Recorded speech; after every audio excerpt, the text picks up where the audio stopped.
Good afternoon. I'd like to welcome you to our workshop, our mini workshop today, June 20th, 2023. Just to quickly note, we have our 6 p.m. board meeting tonight. And while we were trying to attempt to avoid a marathon day, I know schedules didn't afford everything being on Wednesday, so I really appreciate everyone's flexibility so we can cover these important topics. So first on the agenda is the STC Northport expansion. Dr. DePillo, I'll defer to you, and then you can introduce your team and start the presentation. Thank you, Board Chair Ziegler and the rest of the board members and Dr. Foster and, of course, Mr. Dugan. We're here today to talk about the potential for the STC expansion in Northport. As you know, if we can get our presentation up. As you know, that we've had several local employers approach us about expanding training opportunities in the southern area, southeast area, and then more particularly Northport area as they continue to grow. So in response to that, we now in this episode 3, I think, of our presentation, we're bringing to you some more information regarding the rationale behind it and the resources that we've so far secured. And then, of course, I have Mike Endy from the Northport campus, our assistant director. I have Mr. Fletcher, who is the city manager of Northport, and Mayor Langdon from the city of Northport. So thank you, Mayor. Thank you all for being here. And actually, let's just jump right into the presentation as we start. And I think I introduced myself already, and Mike Endy. We had proposed to have a representative from one of our hospitals here today, but because of the time change and things that happened previously, we'll have to wait to the next meeting for that. But again, our introductions from the people that are here, me and Jerome. Basically, I want to get to Mr. Endy to talk about what it takes to step into the future for Northport. All right, good afternoon, and thank you guys for giving us the time to present this today. I've been lucky enough to start with STC Northport from construction all the way through to now 6 years later. We've had 6 full years going through, which is absolutely crazy to believe. And always with the anticipation of the expansion. We got this built in Northport 6 years ago to get workforce education down there in such a growing community. But with all of the different things, COVID, all sorts of things, we've been pushed back a little bit. But I think with the growth, which I'm not going to steal our city manager or mayor's thunder, I think we've come to a point where one of the first things I was charged with a previous superintendent was to fill the capacity of Northport. And we are pretty much there. Every program we have is either on a waiting list or close to a waiting list as we go into this coming school year. Which just shows the amount of need for the workforce education down there. And then, of course, as we look to expand, depending on what we expand into, which is what we're going to talk about today, each of those programs has their place in the community, and they'll continue to grow, as we'll share with some of the future businesses coming in. So some of the things we're looking at for growing the facility down there is, number one, are there employers down in Northport that need us to train workforce education? Well, we're going to have plenty of evidence with the medical facilities and some of the manufacturing and just the trade boom down there with all the construction. And then the other piece too, obviously, is how much is the facility going to cost to build, and then what is it going to take to sustain the operation down there and make sure it's fiscally sound and we can continually cover our costs, which I think all of those things are in place as we move forward. Yeah, and we also want to make sure that we offer more capacity for our high school students who want to offer acceleration or actually a career right out of high school. So we're looking for more opportunities there for that. Exactly. And then when we get into the high schools, not to mention we have Welland Park coming as well, which will be another school that can provide students to us that we're going to have to serve, especially as Welland Park grows out to its full potential. The other piece of it is when we look at the future development, right now we're serving about 600 to 650 students a year in our facility, which is pretty amazing when you actually get to the size of the facility, when you take away the library that's built in with us, and looking to grow that to about 1,000 students a year. So I think the growth is going to be fantastic. Looking into what we already have proposed from the school district in the capital plan, we have about 20,000 square foot of building that's already in the 5-year plan. I think our ultimate goal as we go forward today is when we look at all of the growth, how can we move this forward in the time scale? so that we're not, if it's in a 5-year plan, you're looking at 8 years before this actually comes to fruition and is built, which I think when we look at the growth of Northport, that's going to be late, to say the least.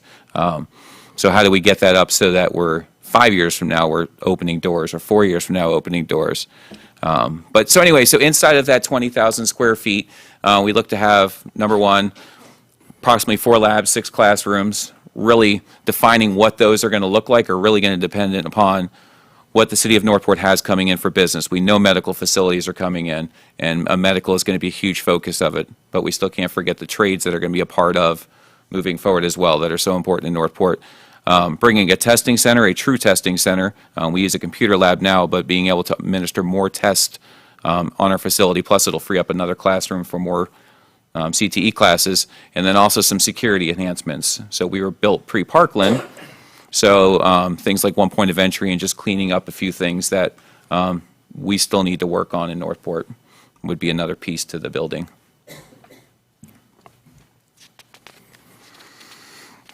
All right, and then going back to how do we select programs, we have a few things. Obviously, one, our partners in Northport are going to tell us what type of businesses are coming into Northport. We have all of our current relationships with the businesses in Northport and the surrounding areas, both Charlotte County, Englewood, Venice. We work with a lot of different employers in the area.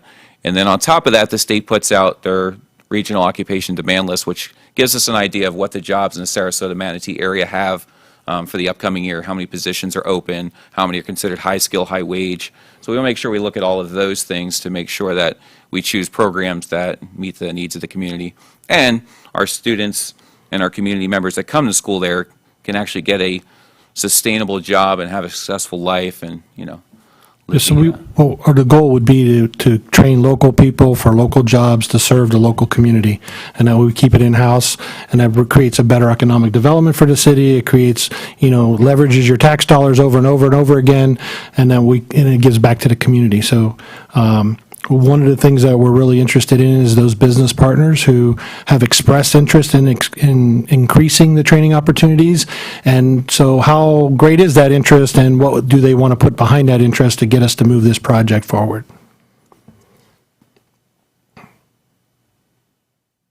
All right, and then moving forward, working with with facilities and with Jody and his team, the guesstimate on the 20,000 square feet is approximately $18 million, which is something that's identified in the 5-year plan. And then another $2 to $4 million depending on programs. Of course, when it comes to training students in CTE, we want to train with the most current, up-to-date, state-of-the-art technology, so that comes with its price tag as well. And so there's basically a number there that we're looking at, and then we're going to look to see how we can slowly move that number down to zero with contributions or grants, federal help, and only maybe state help, and then whatever the district would contribute in the end. So,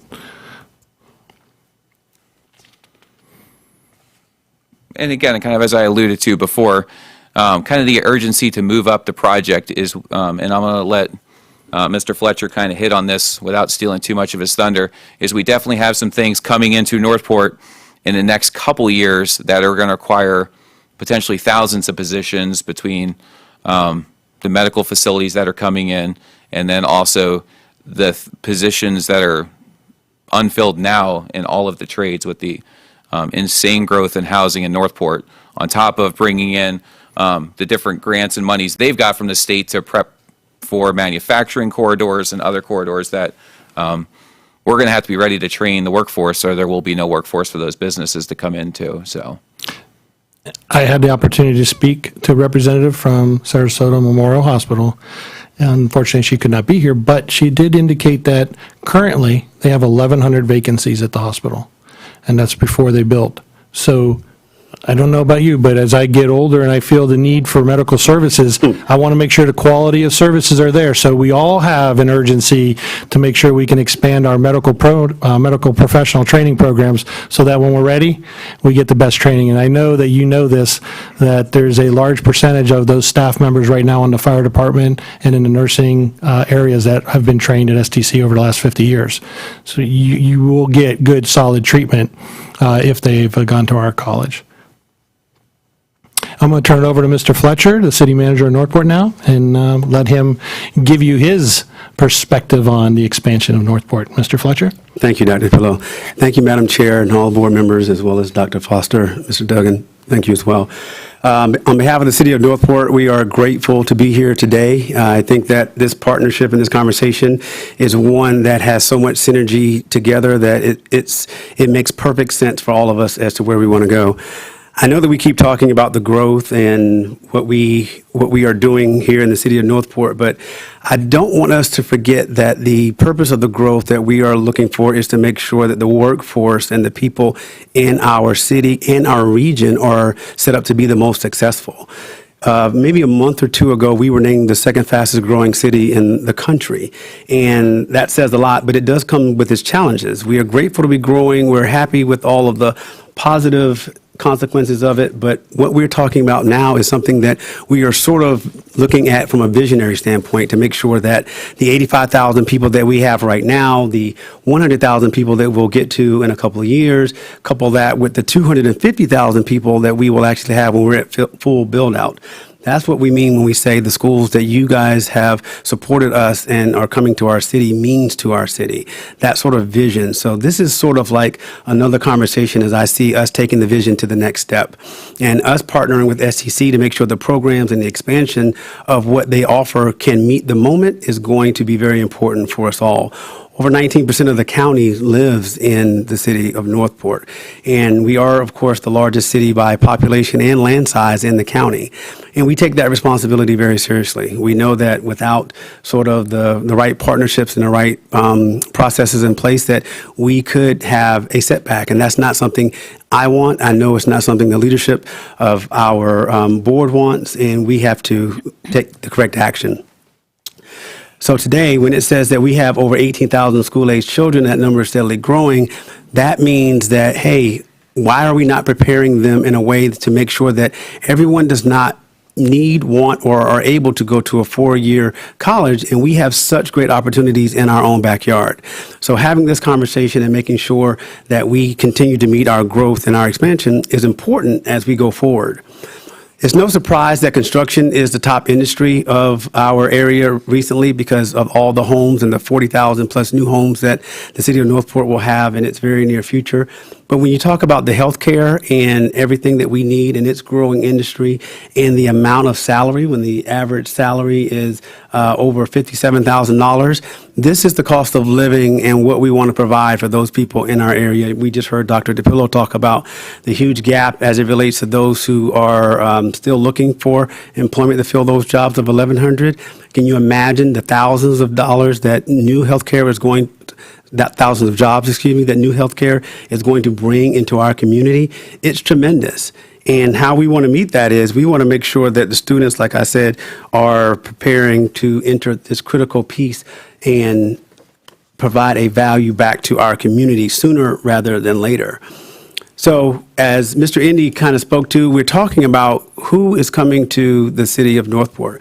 And we do know that between HCA and 2 hospitals, as well as SMH coming as well, we are going to have a huge healthcare footprint in the city of Northport. We're talking about facilities that are going to produce upwards of over 500 beds in those 2 areas. The areas we're talking about, of course, are Welland Park, to be specific, and then the I-75 Sumter interchange for SMH.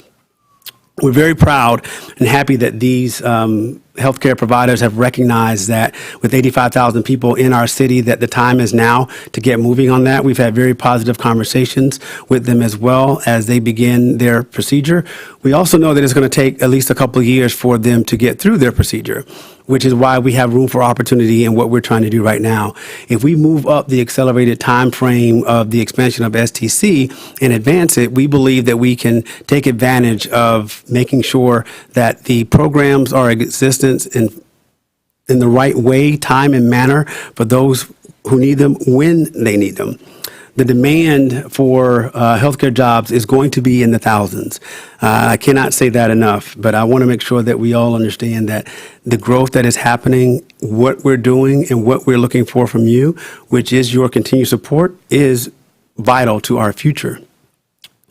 And then the next question becomes, well, where are they going to live at? How are we going to do that? And as we talk about the jobs, the schooling, and the living, we see a cycle here that we all have a role to play in. In attainable housing, not to be confused with affordable housing, is we have to make sure that even those who are making good wages have spaces to live.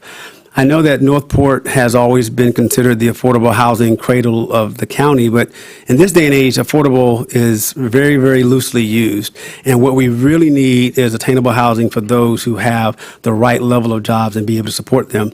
So we know internally that we want our commercial growth to go from the 8% that we're at right now to roughly 20%, 25%. But it doesn't happen overnight. So when we say that, yes, we want commercial, we most certainly do. But we also have to prepare for this workforce that's coming our way as well. We have to make sure that we continue to build. We have to make sure that we continue to develop ourselves and make sure that our codes are in alignment with what we're trying to accomplish. Our ULDC rewrite has been in the works now for multiple years. We believe that it will be complete in the fall and implemented in early 2024, and that's exciting. That means that our leadership will have more tools in the toolbox to actually be able to tackle the attainable housing puzzle in our area. We have already had multiple conversations about options that are thinking outside of the box. We want to make sure that we partner with Sarasota County and their administration on what they're doing. And we have such strong support from Chairman Cutzinger as well as Administrator Lewis as we all work together for a problem that is regional wide. It's not just for Northport, but as we think about it, and I know you already know this, but those attainable housing residents bring children along with them, and how does it impact our school, and how did it impact capacity? And then we talk about, again, SCC playing their part in the puzzle as well. So we all have a part to play, and I'm happy to say that Northport is thinking about all of it. We do not want to be the solution owner of all of it. Let me say that for my mayor, but we love being the convener and making sure that we bring all the parties together.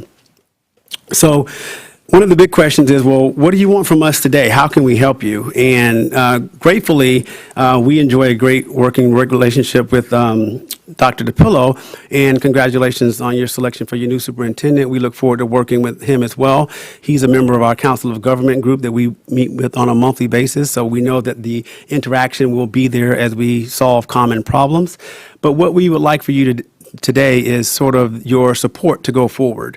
We really want to make sure, since we talked to you at the convocation in January, that you were aware of what we were doing, that we were transparent and inclusive, so that when we keep moving down the road and you have questions, whether they're capital or operating, that we are actually able to address those questions sooner rather than later, and we bake them into our work as we do the work. But we know that we cannot do this without you, and we would not even try to do this. We would not even try to do it without you. We believe in partnership, and we believe that this is the right time for us all to work together. In the near future, we would love to bring back to you more information as we flush out some of these pathways and get more guidance and leadership from this board going forward. I guess it's time for me. Thank you all for having us here today. I want to make clear that I'm not here representing the Northport Commission. I'm here representing my... Is your mic on? I It just wanna make is. sure. It is? It Okay. is. Is All this better? There you go. What did they say? Eat the mic, right? And so I just want to point out, and you folks know these statistics even better than I do, but we have over 2,300 high school students, and fewer than half of them go on to institutions of higher learning.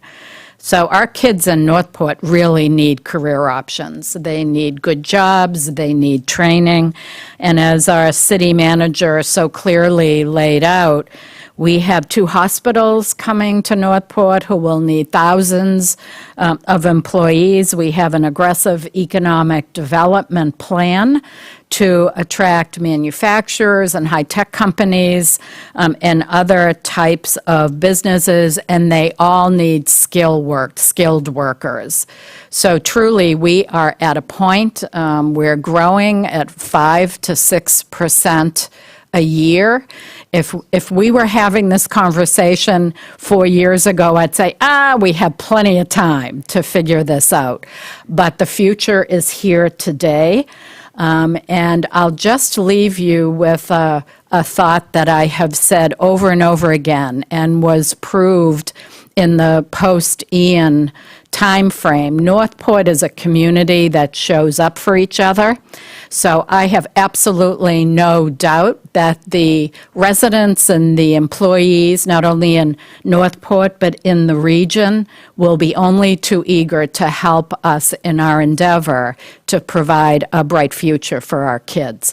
So in closing, thank you all for all you do in your day-to-day work to make the lives of our students better.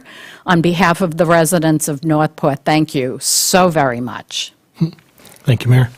I would want to add one component to our conversation. It might come to your attention that, well, how are we going to sustain the daily operations of a campus that's expanding? Just let me remind you that we've already, when our phases, our phase 1 and 2 that are already complete, the phase 3 would be the build out of the whole campus.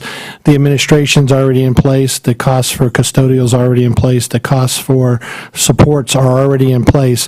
What we would be doing is adding the instructor side of things, which would be offset by tuition, and then the workforce development dollars for the FTE that are in those seats. We would also then slowly transition some staff, maybe, and students as they do not want to travel to Sarasota, and if there's a program at the Northport campus, we may have to make some adjustments in staff where we slide people back and forth between the two campuses, which wouldn't increase our bottom line.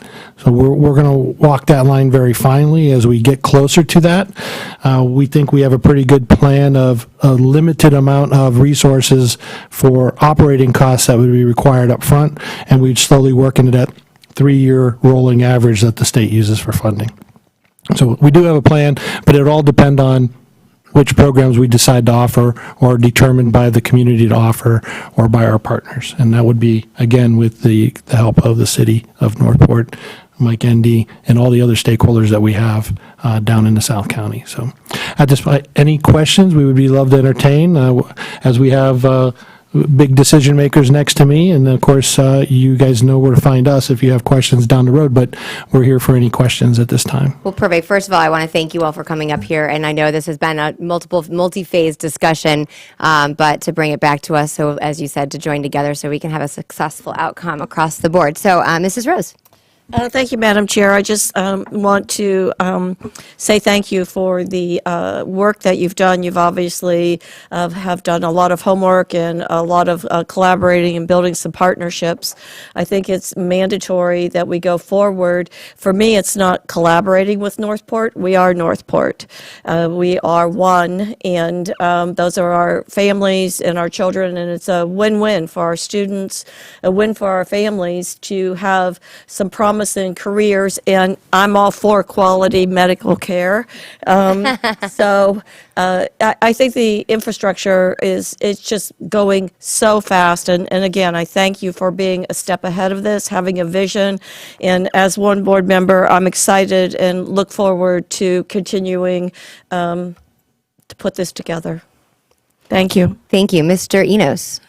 Well, first of all, thank you guys for taking the 4-hour drive to get up here with the traffic. As a resident of Northport, I see the construction down there. I see the medical. I see the signs. I see every time I turn the corner, there's another 30 acres of land that is now getting ready for development. I look at the Welland Park as I live over in that community, 100% in favor. So really, ultimately, as you know, I know that it's needed down there. I also know that kids at Northport High School might necessarily not go all the way up to STC North County just based on the time issues, which we talk about all the time in reference to supporting the community down there, because again, as we know, they were the hardest hit in the hurricane, and it's something that needs to be done. Is there still blue tarps? You still see them in the community, and we need roofers, we need tradesmen, carpenters, and I know that the medical community is coming in there full force. So really what it is a question for Dr. DePillo is what is it that you need from this board in order to move forward? And then secondly, when we talk about our other partnering, HCA, SMH, some of the other stuff that could potentially go down there. I know that we've partnered with the Gulf Coast Builders Exchange. There's other things that we've done. So what would you need from us as we move forward in order to begin this ball rolling? Because we know that at the end of the day, it's going to take a while in order to get it up, plotted, planned. and then Northport paying for the whole thing, I think that is absolutely great, I think I heard Ms. Langdon say. But that being said, is what can we do in order to help you, in order to get this ball rolling? Because I know that it's needed today down there, not less in 4 years from now. Yeah, thank you, Mr. Enos. That's a great question. Some of the thoughts we've had is like kind of the cart before the horse. We want to get funding request out to the state, but yet the state requires us to have some plans in place. And so to get the plans in place, we want to have partners. We've had some opportunity meetings, preliminary meetings with people, but no commitment. So what I need from the board is to really, for us, is to say, if we can get some commitments from our employers and from the city where it comes down to, and we can maybe entertain some discussions with our local representatives to see what's available at the state level. We are looking at 2 potential opportunities for grants, both federal and state. If that's the case, then can we move forward with those kind of conversations? Our hope is to bring back some really detailed, hey, this is what we have. Can you green light this to move from 5 years out to somewhere closer? That would be our next conversation, I believe, and it might be a couple months, but I think that would be our next conversation is here's what we have, here's what the offers are, here's where we think we can secure some dollars. The board has some money laid out in capital all the way across the board, depending on what year we actually get to before we build. So it would be a combination of those things. And I just want, today, I think we want the nod to say, continue to do what you're doing, and then come back to us with more information. Yeah. No, thank you. We got a thumbs up over here. Mr. Edwards. Thank you. It's good to have you here, for sure. We've been talking about this for a long time. I want to sort of backtrack, if I can, to sort of include a longer conversation of academies and STC and the build-out. Mayor Langdon and I have started a conversation two convocations ago about the Trades Academy at Riverview, and Mayor said, I want one of those, and I'm happy to tell you it's opening in Northport this fall. So we're excited about that. At the same time, our healthcare academy, we segued when ShorePoint closed Venice Hospital. We easily slid SMH into that academy, and it stayed intact at Venice. And that's an example of the partnership that has happened with SMH. And we went back to the drawing board one more time with the hospital to talk about this build out and what could be. And one of the things, again, that comes full circle for me, and I know we've discussed it on the board, is enrolled, enlisted, or employed. That's the point of the work that I enjoy doing with our community and our partners. I'd like to tell you that I had another meeting scheduled this coming Monday at 11 o'clock to meet with the hospital. Unfortunately, it's had to be postponed for the special meeting that was put on the... So that was to add funding conversations to this conversation. So we'll get that back on the books, and as far as I can tell you, I'm excited about it. I think it's a great opportunity for the school district, for our community, for our students, for their families, it just doesn't end. It's the perfect opportunity, and I would do whatever I can to help move this project along as fast as we can. Thank you. So, no, I appreciate this. I think that, as was stated, and I think Mrs. Rose said it the best, is that this is not collaboration. This is part of our role as Northport is our community. And there's no doubt that the rapid growth, and really it's exciting to see it come together. As we know, the plotted land made it, really, there was really no downtown for a while, but now you drive down there, it's very exciting. But I think the other part is, one thing I know this board always agrees on is really the focus on trades and CTE as great opportunities for our young people, but also the people who are living in our community, and there's no doubt that that's needed. And we always love when we can partner with various municipalities. We've had great success. So there's lots of head nodding up here, and I appreciate that, so it makes sure we're all rowing in the same direction, because there's nothing harder better than halfway there, and then some kind of wrench goes in it, and there may be that unexpected because that's the life we live in here now. But one piece I want as we move forward, I don't see there's anyone objecting up here. I think we're all systems go. Dr. DePillo, you mentioned from the appropriations piece. I think there's a couple different parts from our end that, and we haven't even as a board talked about it, but there are some other appropriations that I'm hopeful that we could request after, the board collaborating, because you have to be strategic on what we're asking for at the state level. But I do think there's a couple different opportunities, and predominantly around, well, shouldn't say predominant, some major ones around CTE, but making sure we line those strategies up with in advance. It's an early session this year, but as we all know, these discussions need to be really hardened out before even committee week. So now, really, in the next couple of months, or maybe August, September, really having something buttoned up and lining it up with whatever whatever the city's legislative platform of requests are, so that we're all talking to each other and have a strategy going in. The other part that I would say is as you iron out the programmatic aspect, because as I said when we spoke, Mr. Fletcher, is that I have a lot, and Mr. Dumas knows this, when it's a flat capital expenditure, it makes me feel a little bit more comfortable, but when we talk about operating, the unknown. But thank you for highlighting the fact that we have already front-loaded the administrative and some of those operating costs as well. But being thoughtful of, if we don't get an appropriation, making sure, because we can ask for the moon and stars, and maybe we only get the moon.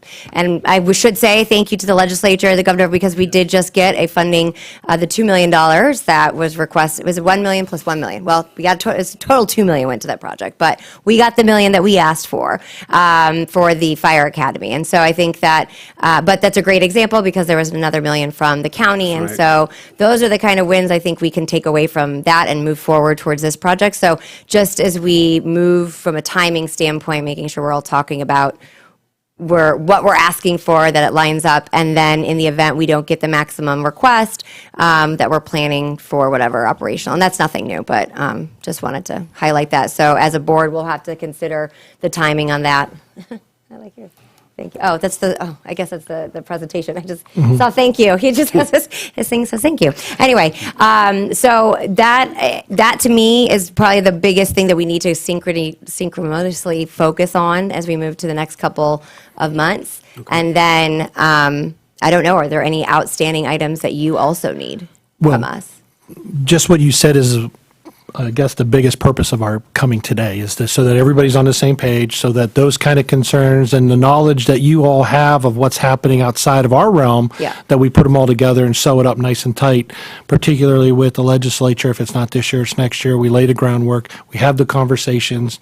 We show the need. We get influence from other partners who may have a different influence circle, and then we circle them all together and bring them in tight for different reasons. One of the concerns that I talked to Mr. Indy about and the mayor and Mr. Fletcher was during the emergency time when we had STC open and it was a response area for the whole community, we were deficient in the building side in a couple things. One is there's no generator hookup.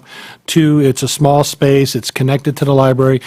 With the expansion piece, we would like to kind of leverage the expansion and maybe even get a resiliency type appropriation to say, maybe we tie it in now and leverage the police aspect of it, so they have a command center with a generator hookup, with additional resources, so that if it should happen again, it becomes not only a resource center, but a command center for the city. I know I was contacted, their municipality's area for billing was wiped out, the building down there, and they were looking for space just so they can help the community. And I don't know, I think they ended up going to SCF to get space almost in Venice, in the southern area of Venice there. So when that happens, we need hardened buildings, or not necessarily hurricane shelter buildings, but buildings that are going to sustain it so that they have a place to operate in the community. I don't know what the community would have done if we didn't have the library and STC there for all that response. It was very intense. Very busy. Yeah. So we're going to try to wrap that in as another reason point. Why to contribute some more additional dollars from the state and give us some more money for that. So. That's a great point. Well, and that's so when we go forward, and just to make sure the board, again, because there are those various moving parts and the different partners, whether it be state, private sector, or our various general funds. Having these occasional updates, and then we want to be cognizant of your time and not have, you're welcome here anytime, but if we have a messenger in it, but that you now have a board that is clearly on board for this, so I appreciate it. And if there aren't any additional questions, we're good to go. Thank you very much. Thank you all. very much. Thank you, Madam Chair.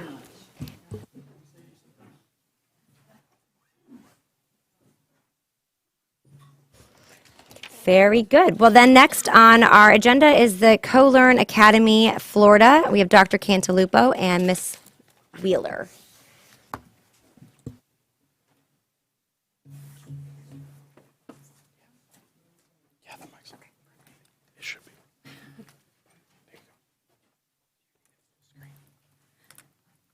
No, I'm actually. Do they have a clicker? Yeah, they do. Okay. Where's it at? Do they know where it's at? Okay. Got it. Thank you, Keegan. So, I'm going to have it, Mrs. Wheeler, if you want to start us off. yeah, absolutely. Good afternoon, Madam Chair, board members, Dr. Foster. Thank you for having us today. Today with us, we have a new charter applicant. It's a requested virtual charter school, K-12.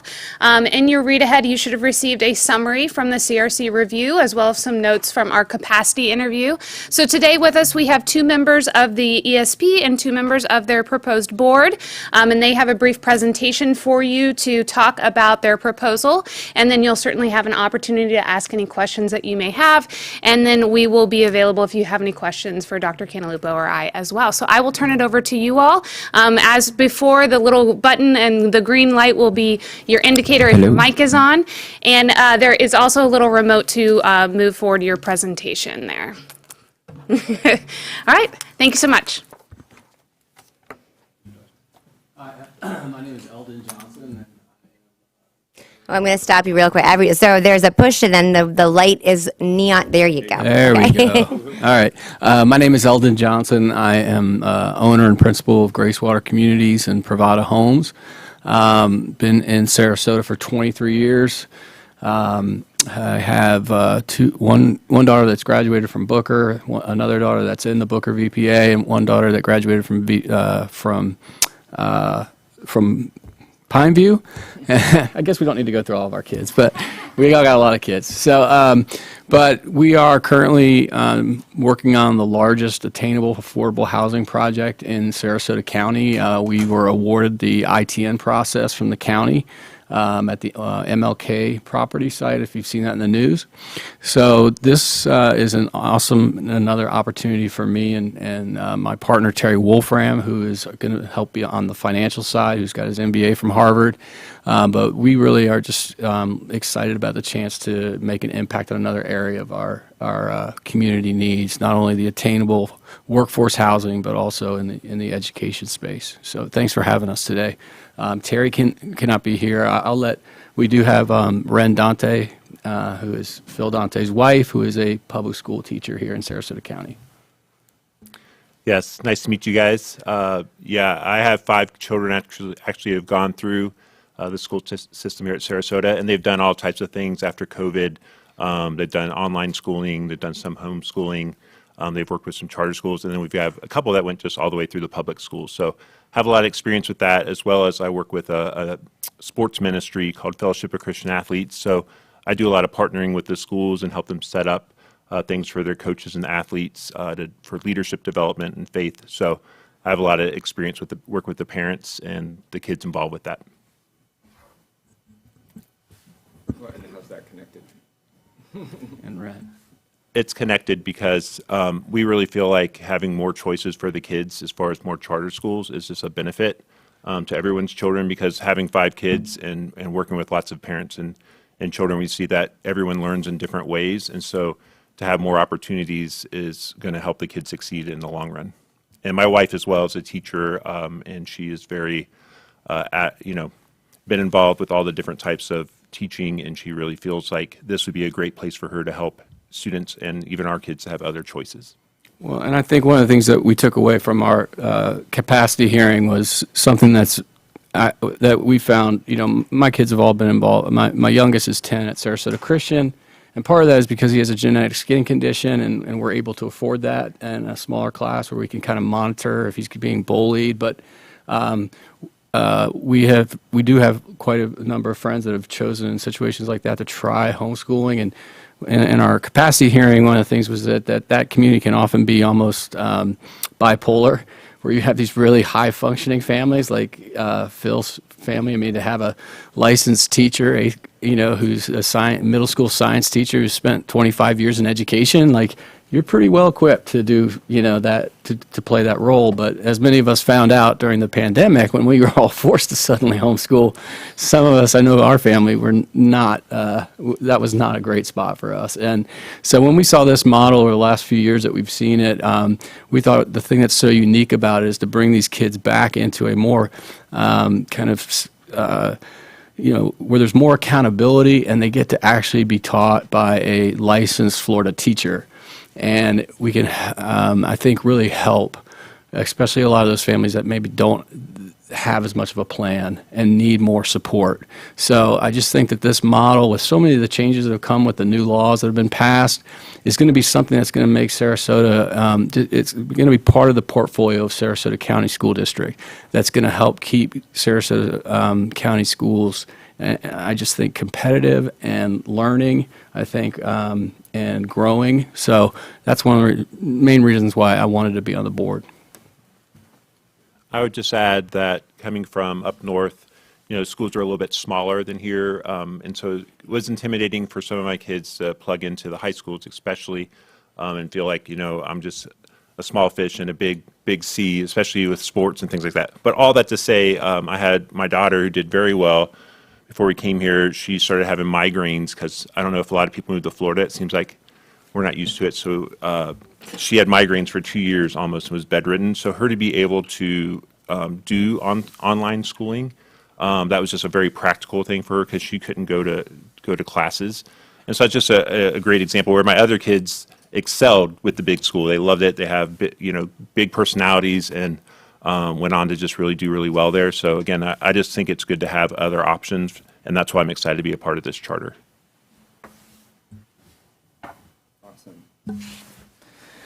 My name is Michael. I'm a co-founder and chief troublemaker at CoLearn. And we got started right at the beginning of the pandemic because we had a kind of first principles belief that the world needed new kinds of virtual schools that kind of expanded what we think is possible in terms of applying best practices and empowering parents and engaging kids. We actually, a lot of our secret sauce is that we actually do consistently all the stuff that research shows is effective, and we put parents and families at the center of our organizational design. So one of our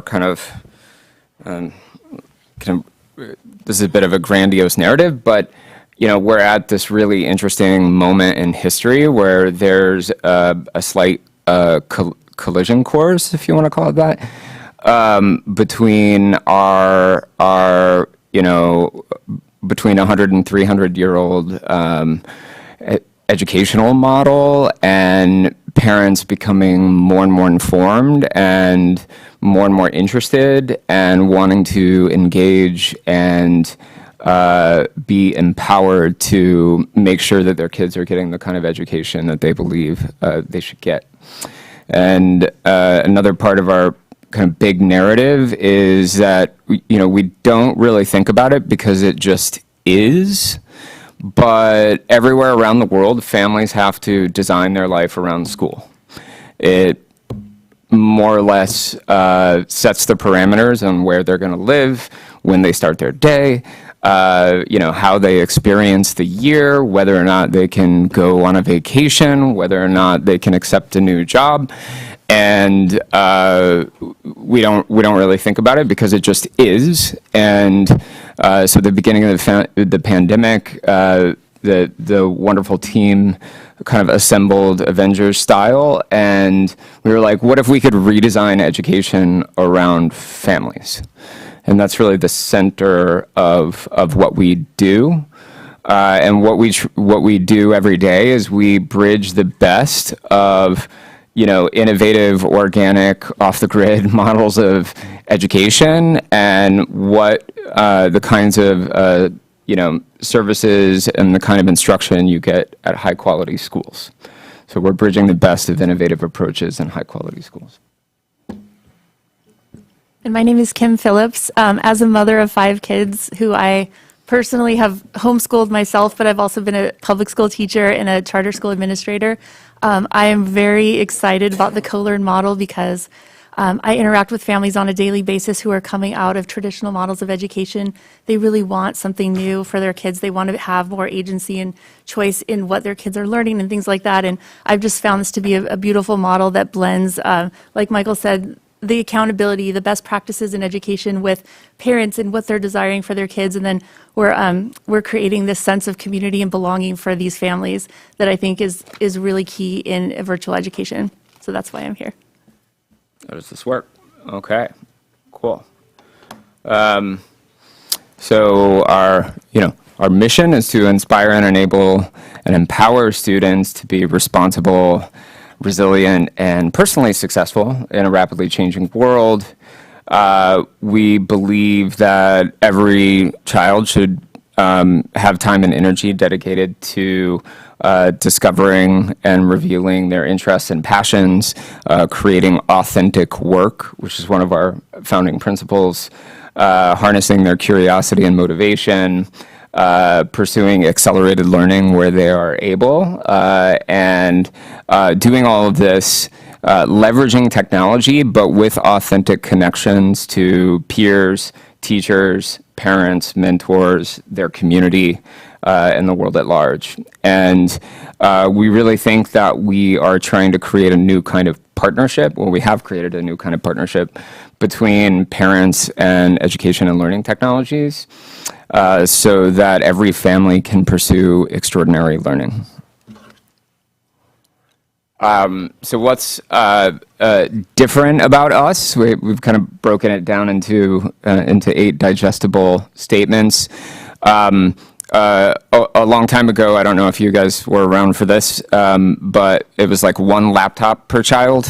I don't know if you remember that, but we believe we should have 1 mentor per child. So we have a program mentor for every child, every student, every learner that is with them across all subjects, across all grade levels.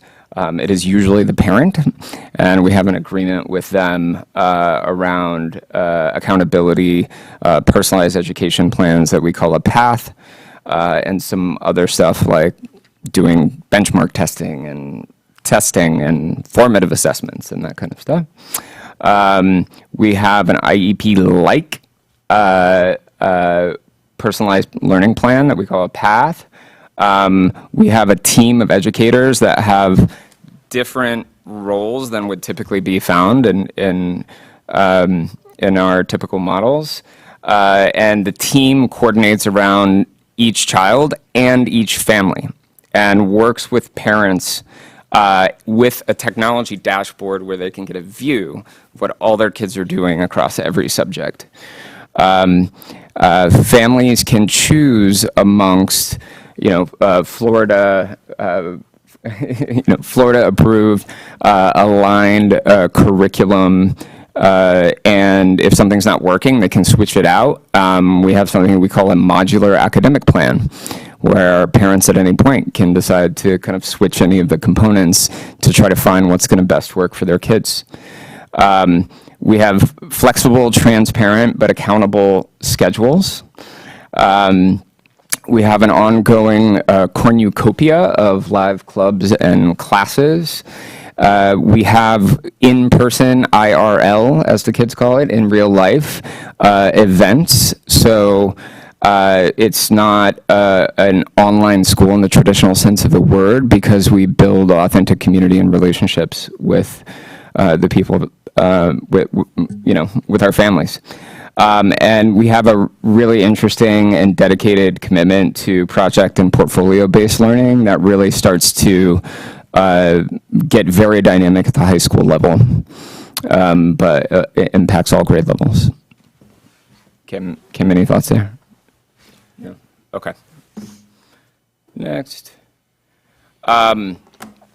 So we looked at home education as an inspiration for how to design a new kind of school that serves families in an above and beyond kind of way. And this doesn't mean that it is home education. What it means is it's inspired by. So if you look at both parent and student surveys and then also at test results, there's some interesting things going on that are worth paying attention to. So the data shows most parents say that their relationship with their children has improved, which is important to most parents. They have their kids have more time dedicated to their interests and passions. They're interested in learning more. They're happier. They enjoy learning more.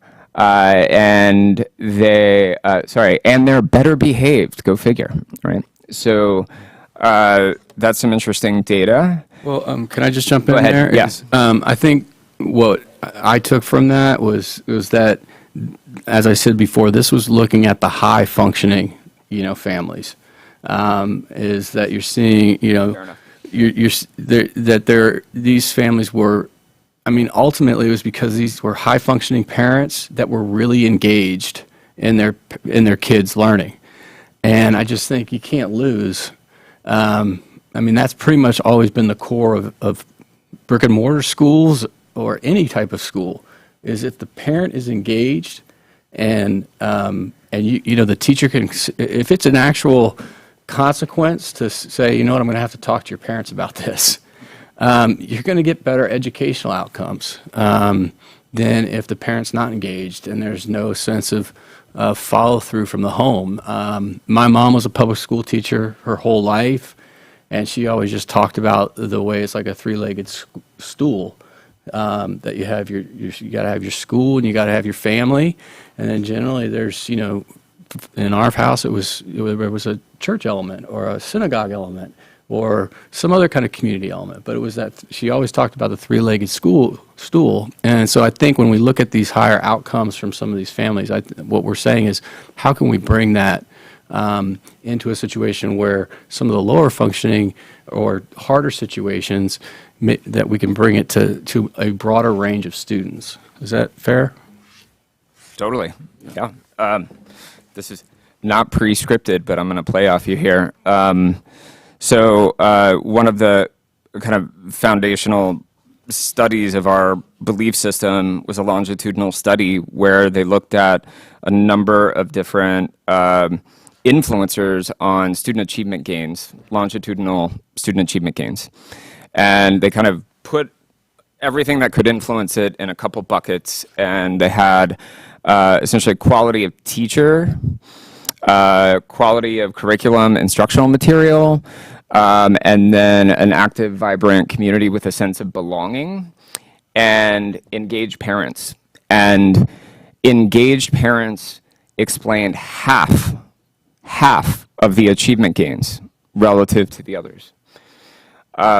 So I started as a public school teacher. I started my career as a public school teacher. I then spent 15 years in education technology. So if you've heard of things like Clever or Nearpod or ClassDojo, my role was to find them and finance them and make sure they were off to the races. So, but as a public school teacher, one of the things that came across is that if you're trying to create meaningful student achievement outcomes, it's hard to squeeze more out of the teacher sponge. It's hard to give them more to do. It's hard to give them more paperwork.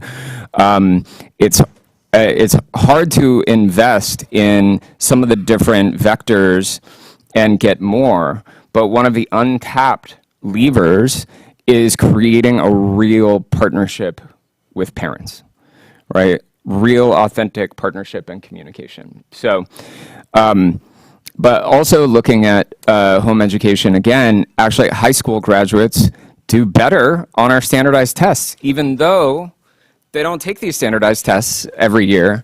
So there's something in the DNA there. And then also something that didn't make the cut in terms of slides. As adults, they tend to be more civically engaged.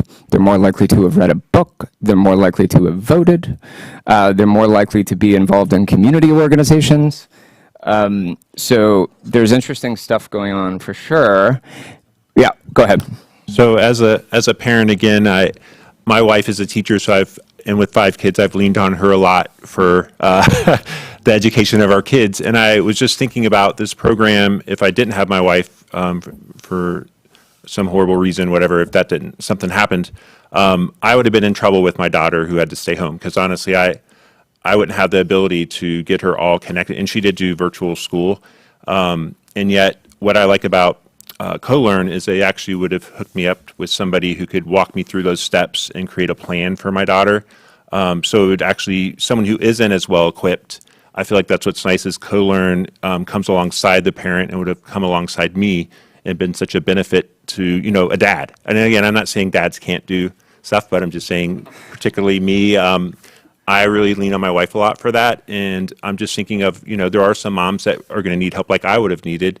And I just feel like another opportunity through organizations like CoLearn that kind of comes alongside the parent is really what I would have valued, and I think is a great thing they bring. Yeah, just also in line of the teacher's role, it's not that the parent is doing all the work. The teacher comes alongside the parent. They create a plan together. The teacher oversees the student's academic progress on a daily basis and provides mentoring, tutoring. We have content specialists who provide tutoring in all the 4 core subjects. And so students have access to that on a daily basis. So it's a really great partnership with both the teacher and the parent to fulfill the academic goals and plans for the student.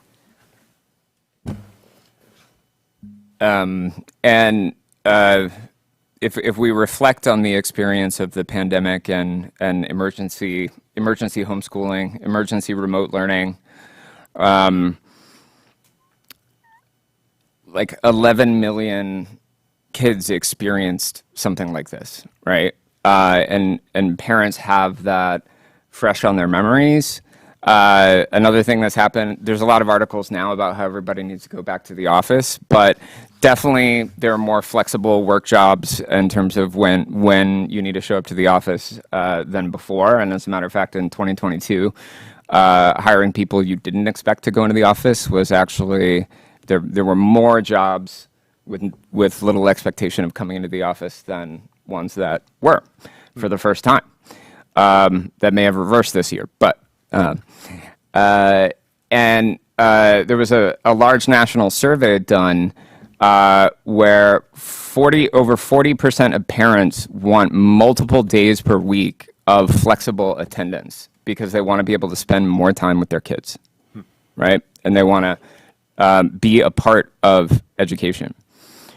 A little anecdote playing off you, like sometimes I feel like the way that our school is designed, it creates this interesting dynamic where the parent relationship with the child is basically like an accountability buddy on like, what did you do in school? Nothing, right? Do you have any homework? No. How are you doing? Good. And parents want more meaningful connection with their kids, and it's really hard to do that if the parent doesn't have more transparency, visibility, and agency into what's going on.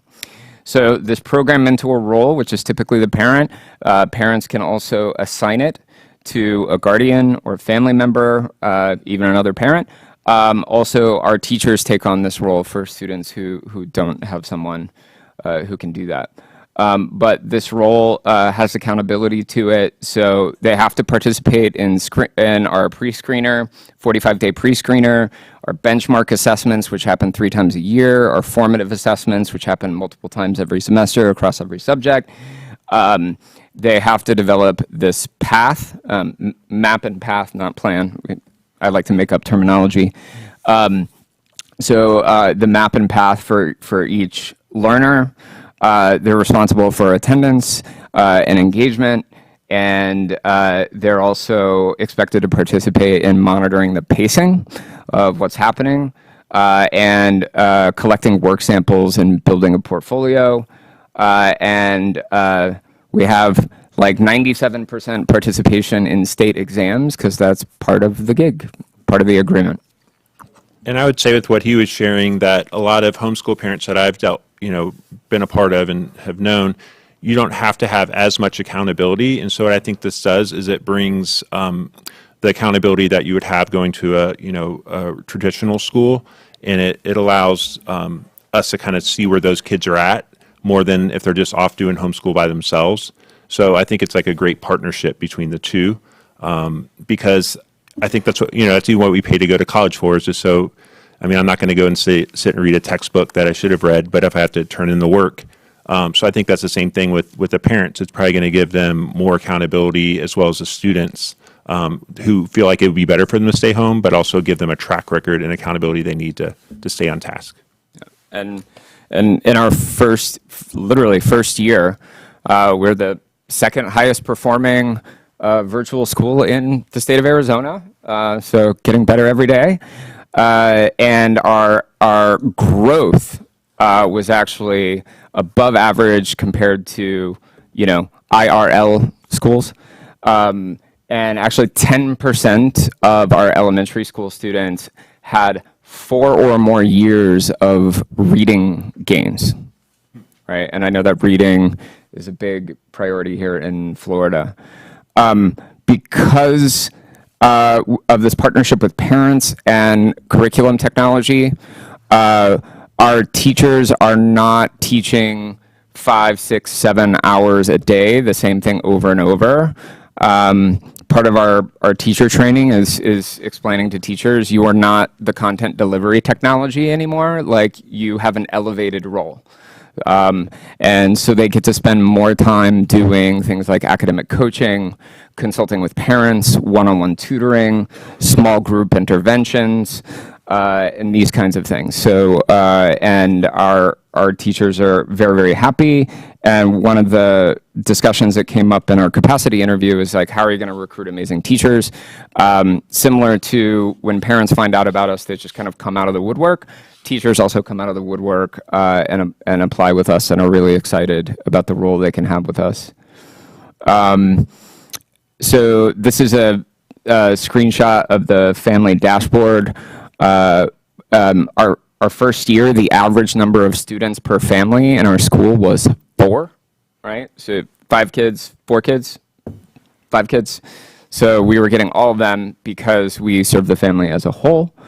And we translate everything they're doing and we're doing, et cetera, into kind of like sensible compliance data that fits into the state compliance systems, which was actually much more of a task than I thought it would be. When parents sign up with us, we have, actually I bought a bunch of domains for Copilot. I don't know if you've been following the generative AI story, but about a year ago, we were like, well, what if we didn't call them education specialists? What if we called them co-pilots, right? So every parent, you have a co-pilot, right, for your kid's education. So parents are kind of offered a menu of approved and aligned curriculums that they can choose between. They can also tell us things that they're doing for supplemental or alongside or enrichment. So we have that on our radar. We call that hybrid. And then things that I didn't think were still cool, field trips, roller skating, these kinds of things, which I don't get to go to all of them, but you've been to quite a number of them. Yeah, they're really, it's amazing because these kids, my own family, we moved to Arizona, we were home educating and just didn't have a lot of community. And coming into a program like this, we're developing. Every Friday, we have a field trip to a new venue in Arizona. We have a whole lesson plan revolving. We have a theme for the month, and then the lesson that revolves each week is just really neat. The kids, they see each other in our little virtual classes. We have small group. We have clubs, anywhere from cooking, I teach a show and tell club just for the little ones, just little things like that. We have math classes, English, writing, Latin, Spanish, all of it in small groups. So the neat thing is that it's multifaceted where they're seeing each other on the field trips and they're also seeing each other in their classes. And then we provide events and things. So it really feels like even though they're working from home, they're a part of a community and they feel like they belong. They feel like people know their name and they know the other kids and they know their teachers. And it's just a really neat experience. One of the things that I would say to that is, and talking with her and talking with Phil and their experiences, that some of the other, like where it's just, if you're just homeschooling, well, one thing, they're not really in the school district, right? So there will be funds that come back to the school district if we can draw these people that are in some of that homeschool world into this co-learn charter school. So in that sense, it's a win for the school district. The other part of that is with this is as a charter school, what I've heard and seen is that these kids kind of have more of a sense of community through the years rather than like a lot of things. If you're just kind of homeschooling and making it up as you go, it's like, well, let's try karate this year, and then let's try a basketball league, or let's try circus camp, or let's try, and you never have this same community kind of going, through the years together, which as when we look at it, like that is such an important part of our educational experience, right? It was, we grew up with these people. And so I think one of the things that CoLearn does that's unique is kind of bring that element to a virtual school where they can kind of track along with the same people, as long as they want to. So one of our roles is called the Director of Engagement, but I don't know if that really captures it. So the expectation is we would have one field trip a month, and we're like averaging one a week, which is kind of hard to keep up with. I see the photos on Slack. So yeah, it's been pretty great. So it's not fully. It's an online school, right? From all senses of the word, but we have a cohesive community. And then in terms of virtual, I personally led the high school gaming club this past year, and I can tell you that they're still very active playing Fortnite with each other all the time as of late. So more clubs. The clubs play I think a slightly larger role in the kid's life than at a typical school, and also a larger role in the teacher's life as well. It's not really like an afterthought. And we also leverage businesses and service providers within the community in a really, I think, unique way. So we have like well over 100 plus community businesses and services providers that we have in our online platform that like feels a little bit like Pinterest. And I can tell you, if you have, this is just because I look at the data, if you have between a 6 and 11-year-old son, for physical fitness, apparently every gymnastics gym has rebranded itself as a ninja school for boys. And it's quite popular for the physical education component of what parents are doing for these kids to go to ninja school, which sounds amazing. So getting kind of pedagogically nerdy for a minute. So one of my experiences as a teacher that I had to kind of hack my way out of was I was trained in effective lesson planning, but my students had no idea what was going on, right? And I spent a lot of my time as a teacher trying to like get them all to like understand what we're doing today and what we're doing tomorrow and what we did yesterday. And eventually I just had like a routine. Every 2 weeks we did the exact same thing. And it just like took away like 30% of the confusion. So we have this routine. We go through discover, process, and evaluate, discover, process, and evaluate, discover, process, and evaluate.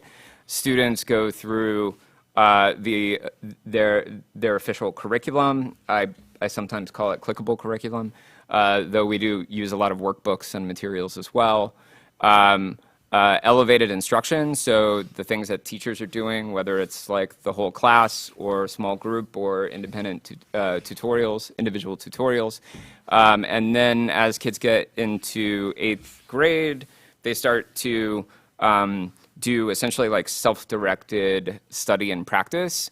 And part of their portfolio, we have 2 different portfolios. One of them is the best examples of subject-specific tasks. And then we have another one called the GOSH portfolio. It's very innovative. It relies heavily on algorithms and AI. It stands for good old study habits. And they do things like take notes and make flashcards and like study them and do practice tests and make a question bank and keep a planner, like a physical one that you like write in. Very innovative. And then the idea is like every cycle, anything that's good gets promoted to the best portfolio, right? And so by the time they graduate, they should have muscle memory. A lot of the thinking here is I used to tell kids, you should go to college. Everybody should go to college, right? Like and then kind of secretly I was like, there are a couple of you maybe, but what I realized is kids go to college and their mental model is do what the teacher tells you, right? And if you do what the teacher tells you, you should do well. And that model totally breaks when you get to college, right? Because the teacher's not telling you to do anything except for study. And they're like, I don't know how to do that. So like these millions of kids go to college every year and their mental model of doing well is do what the teacher tells you, and then they're confused when they get a C or a D or have to repeat their freshman year. And it turns out if you interview successful students, you'll find that they have a more comprehensive mental model. Like not only do they go to class, but they take notes, and then they do things with those notes, and then they do things with other people to study, right? And they just have a mental model that has more tools in their toolkit. So we want every student that graduates from Co-Learn Academy to be college ready, and not in like a, they took an AP class sense of the word, but as in they have this GOSH technology, good old study habits. Oh, and then we're also kind of trying to redefine assessment. Why not do that as well? And so we have these kind of like 5 aspects of how we review portfolios and allow students to essentially, grade is not the right word, but score themselves, reflect on their own performance. And the 5 aspects are: the foundation is their approach. The second is their rigor of thought.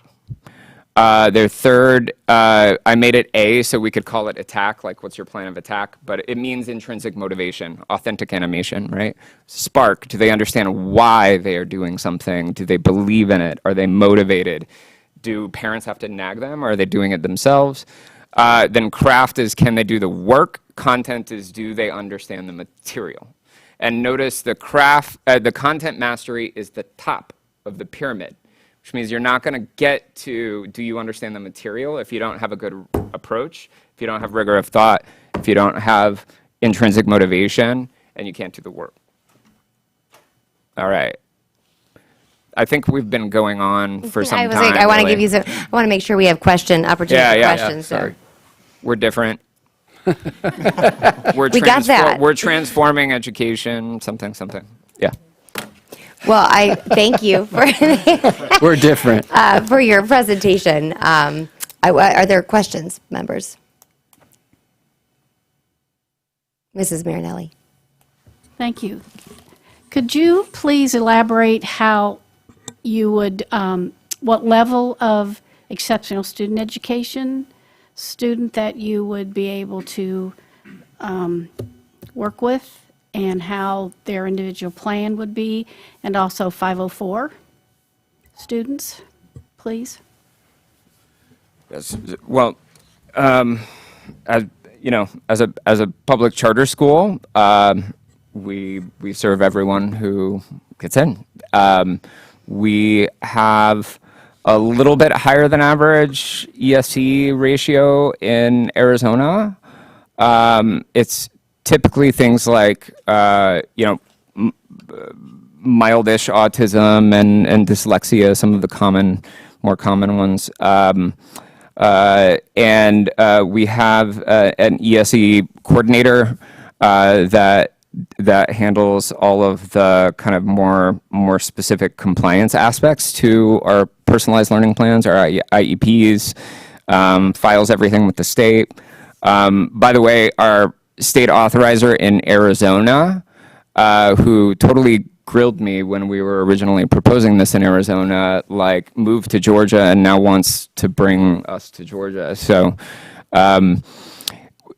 anyway, so we did contract with a really highly regarded firm for more kind of like specific interventions or specific services.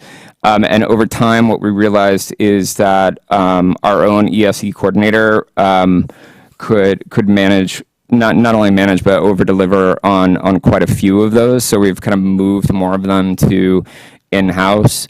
But generally speaking, like, you know, as a public charter school, we serve anyone who comes, and we do it extraordinarily well.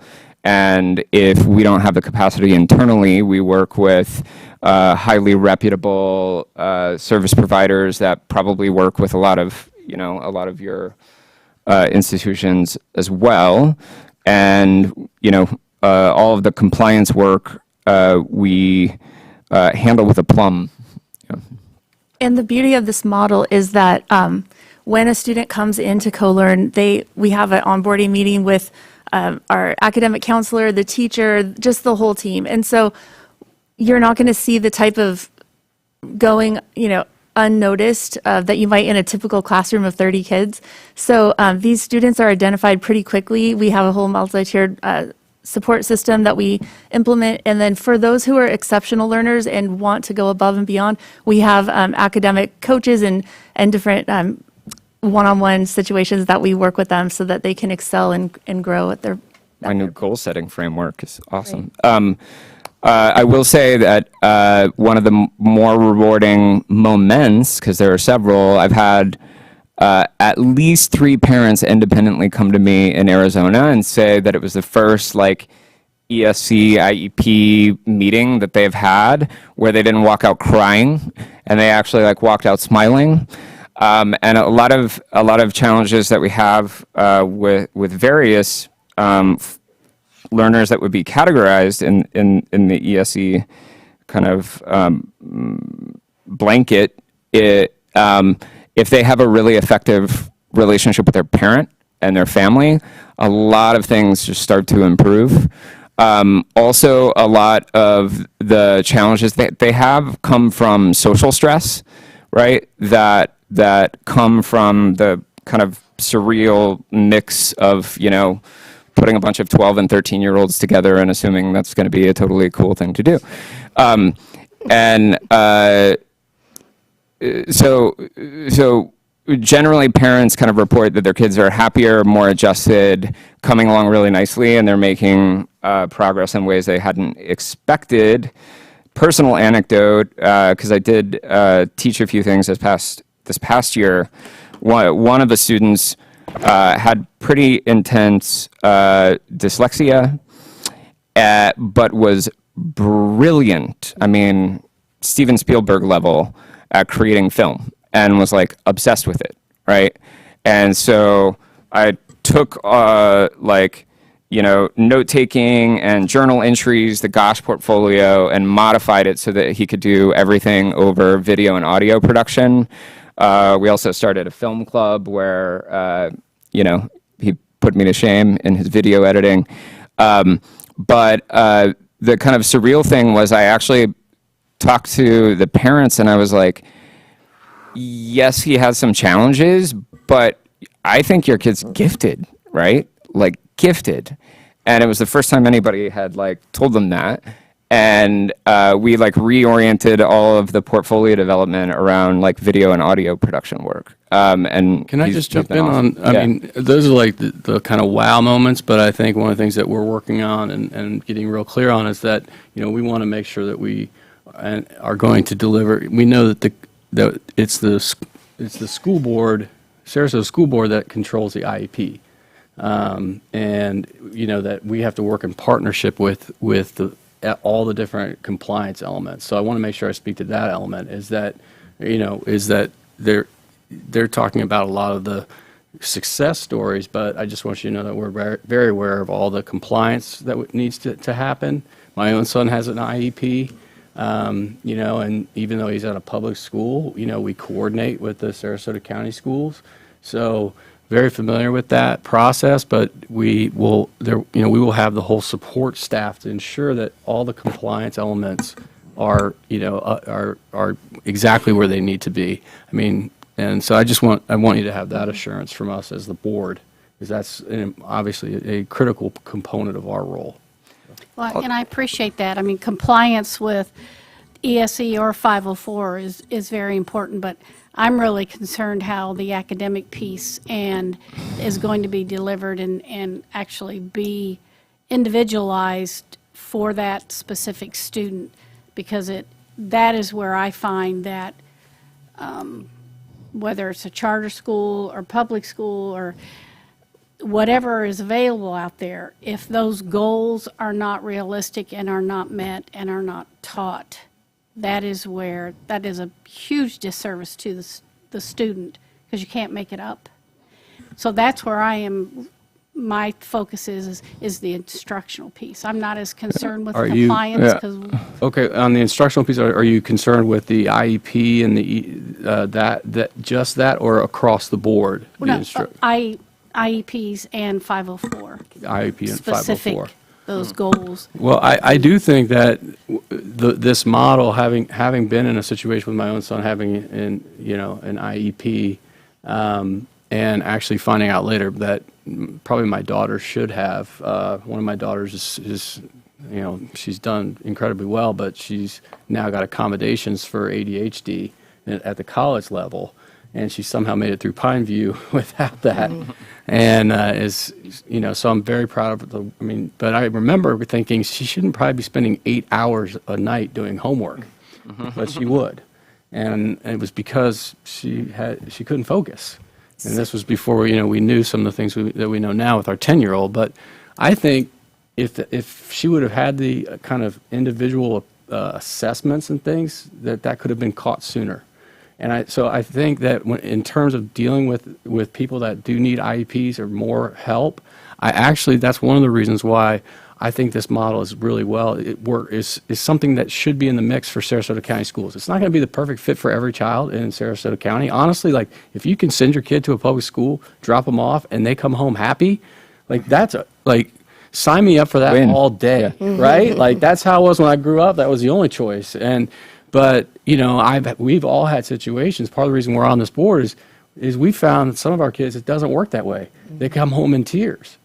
And so our concern is we're going to make sure that I think this model is actually, and having experience, like my son's been working through his IEP, and a lot of times we meet and I feel like everybody's good, really well intentioned in doing stuff, but I have not seen a lot of progress, except for whenever we as the parents have actually sat down, rolled up our sleeves, and really made him practice on the things that which honestly that's what it takes.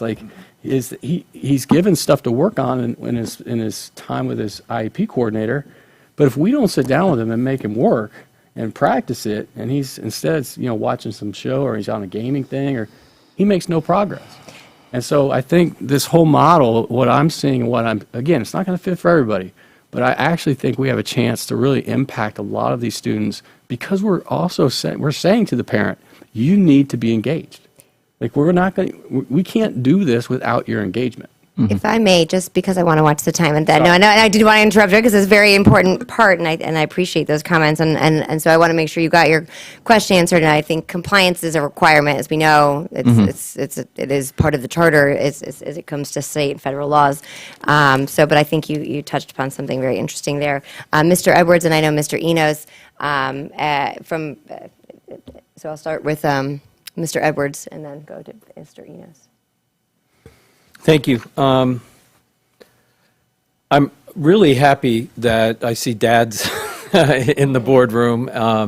And I'll start by saying that I think choice, including one of my citizens advisory used choice charter schools for their elementary and middle school, and then finished off with our high school. So I'm a proponent of choice. I can see where certain situations that you're describing, each of you described why it was a good fit for your particular student. So I hear that. One of the other things that I heard was parents with flex time and how to plug and play. So, Michael, I'm not sure you meant to do this, but what I heard a couple of times is that that how teachers generally teach is not how you guys go about doing it. And I appreciate that you're trying to dissect and find what works for that specific student. But if you're trying to be part of a teaching community, I would just advise watching out how you throw some of your ideas and suggestions out there. Lastly, one of the big things that is a concern of mine is the protection of public schools. And so I asked a question of our folks who did a lot of the research and looked at your application. As I said, I agree with choice and I like the idea. But I'm not a fan of charter schools for profit. And I understand that you have a management company that each of your charter schools reports to, and then each of your local charter schools pays a fee for that, and the management is a for-profit organization. So in essence, as I look at that, you could take an $8,000 voucher from the state of Florida. A piece of that goes to your management company, and the owner of the management company is taking it as a form of profit. Can you elaborate on that process? Sure. So there is a C corporation, right, that is building a technology platform to unleash this kind of learning. And I didn't talk a lot about it here because it can get kind of nerdy, but it essentially is like a planner. It's like a family-centered planner where we can actually catch the organic, learning opportunities that are happening in real time. And it also allows parents to stay a little bit more sane when they have multiple kids doing multiple different things across multiple teachers and subjects and electives and all that. And, to build the kind of technology that will really unleash and serve this kind of learning with the kind of transparency and accountability and data integrity, et cetera, requires technology, and so there is a technology organization. That being said, the ESP is also a nonprofit with an independent board, and all of the instructional services and related education services, materials, and IP are owned by the nonprofit ESP, right? And the technology development organization essentially, if there's any, flow of money, it would be from the national ESP to the technology organization. So to be clear, there's no one that's taking profit on public tax dollars. You're reinvesting back into your charter school. I just want to be clear because I have fiduciary responsibility for those tax dollars. But even if you look at the nonprofit ESP management fee, it's actually below market, well below market for existing virtual charter providers, right? So, one of the dents that we want to make in the universe is that by partnering with parents and using technology effectively, we can create better results more affordably and at scale. Create essentially like a new model of virtual school. And this is the reason that, school boards and other organizations that authorize and maintain a portfolio of schools have this to begin with, which is you hope that innovators will come forward and be able to do something unique and differentiated, and somewhere along the way, like, I think that technology started to play a more and more enhanced role, and it's really hard to do something unique without the technology to deliver it. So this is the way that we set it up. So there is a C Corp, and it's a technology it builds technology, right? How does the C Corp make money? How does the C Corp? Well, right now it just spends my money, but the idea is that it will serve parents and families and serve these schools. Yeah. So the national ESP would be a contractor with the C Corp. Yeah. Well, I just want to make sure he answers your question that the public school funds, there's not like. Yeah. Well, what I can say, if you followed the money, we're way more cost effective than a lot of the current incumbents. That's not my question. Got it. I appreciate that you're cost effective. And I'm keep trying to be on your side. Yeah. When we shut down during COVID, I was disappointed that we didn't have a better virtual option for our students. So were we. And so I'm still on your page. I'm still trying to lean into you here. Yeah. And I believe if we're looking at 20 years down the road and AI, that what you just said makes a whole lot of sense to me, that we have to be more technologically advanced in education. I'm still there. I just don't want to see that money, if you tell me 100% of it is reinvested in technology, my question's answered. That there's no place that no one is taking profit. Sorry. That's my question. Sorry. Yeah. There are no profit distributions to shareholders. The management fee goes to a nonprofit ESP, which is managed independently and has its own board of directors, right? And right now, not only all of the money, but more of all of the money goes to reinvest in the model, the technology, the curriculum, the IP, the people, the training, and will be for a pretty long amount of time. Yeah. But at some point, it could become profit? That's...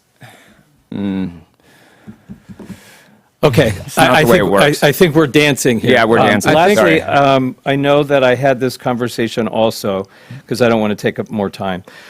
You offer stipends to students or parents, mentors. We had consulted our attorney to find out if that's first legal or ethically to be utilized in the state of Florida. So I'm going to defer to Mr. Duggan here on that question. Yeah, this came up yesterday. I'm going to be reaching out to the Department of Education to see what their stance on that is. I'm going to reach out to the Florida Ethics Commission. I don't know if that is within their wheelhouse, if they will interject and offer an opinion on that, but I think it's worthwhile to have those answers for you all so you can make informed decisions. That's a work in progress. I'd like to also say, for the stipends, it's not that they're just getting a stipend, it's that they're independent contractors, so they provide fingerprinting, background checks as independent contractors of the school, and then we have a rubric that they have to meet each area in order to get paid for that time. So it's really, it's more of It's like a paraprofessional. It's like an instructional assistant. Yeah. It's not that we're giving stipends to families. And just for the record, the model's not dependent on it.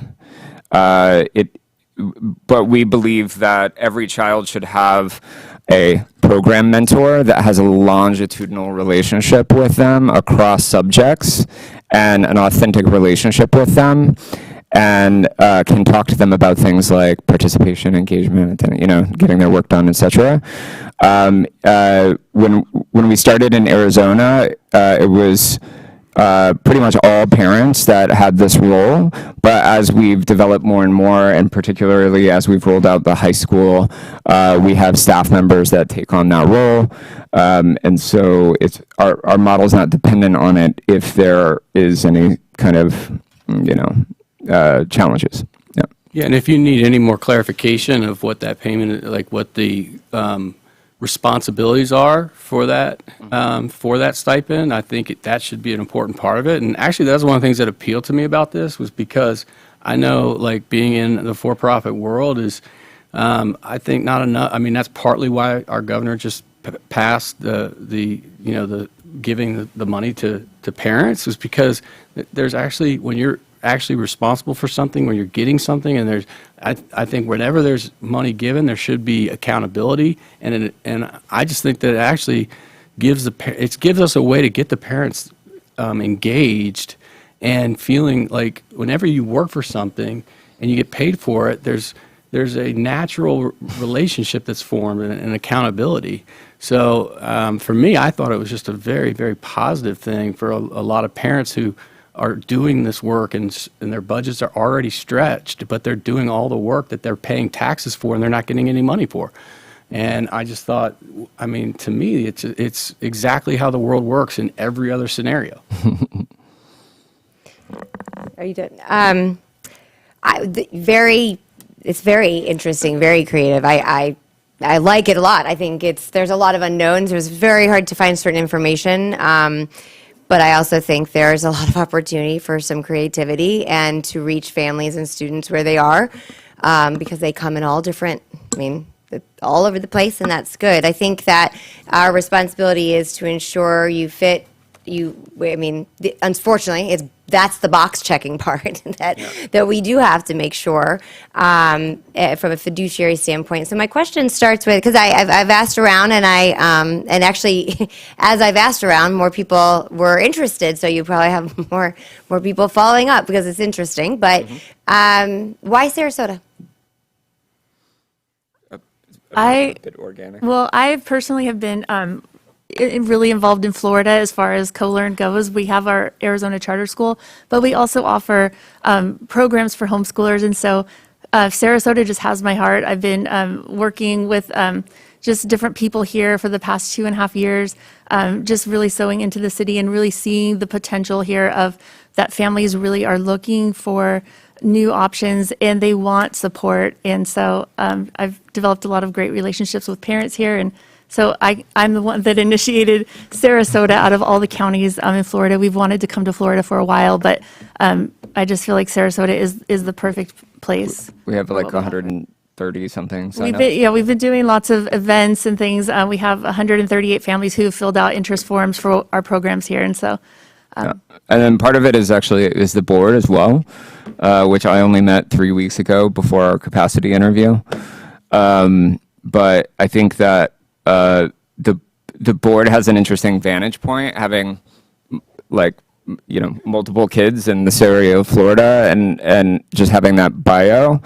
And I think there's also a kind of real estate developer logic to it, and a kind of faith-based community organizer element to it, where when you look at kind of some of the systemic issues and barriers to high-growth communities like Sarasota, a lot of it is how quickly can we roll out high-quality schools with physical infrastructure, and yet and it's just not as fast as we need all the time, right? So. I think there was just organic interest on behalf of the board. Another thing that's really important to me, my family moved from California to Arizona, and one of the things that I saw in the charter world was a lot of corruption, and that really, it affected me in a way that when I moved to Arizona, I was just really at a place myself crying out, I believe in God, crying out to God and saying, help me to find people to build a school with. I want to build a school that is above board and that is really about the families, because one of the things I found going to charter conferences and things was it sometimes isn't about the kids. It's real estate. And my heart is just for these kids. And so I really feel it's important to have a good board, and what we have in our Sarasota board is something that is priceless to me. We have board members that will hold us accountable, and that is something I really, really am so thankful for. Terry Wolfram is our treasurer on the board, and he has an MBA in business from Harvard. He runs an investment firm. Like, he's very, very financially, he poured over our budget and made sure that we were, doing everything the right way. And that gives me comfort. Also, Eldon and Phil, just knowing that they're not just sitting on a board just to have a seat on a board, but they're actually asking us the tough questions. That's important to me. So I feel like we could go to any county in Florida, but Sarasota has the gems as far as the board members go for what I personally want to do, which is build a quality school and have it be above the board in all the different things. So.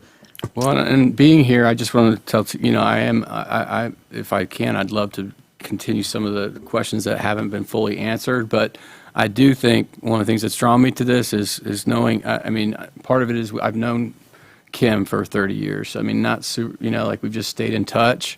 And I've just been incredibly impressed with her and this group, and over the last 3 to 4 years, learning about what she's doing.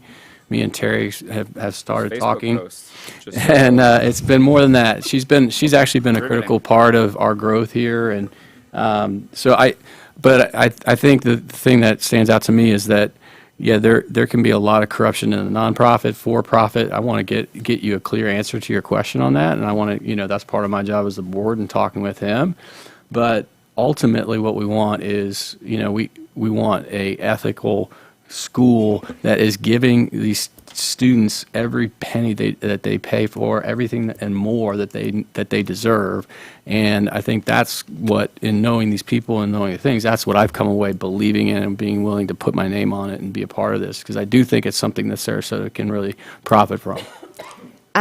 I want to, from a time standpoint, because we probably will give 3 more minutes or so, but I have to say thank you, because you're answering a lot of questions in a very candid way, and I appreciate that, because there's some of the tap dancing and such, but I think you hit the nail on the head. I mean, if you look at there are good public school. I mean, we can't put all of them in a box and say it's defined, right? Public schools, we have excellent ones, and then some that need improvement, and charter schools and private schools, and on we go.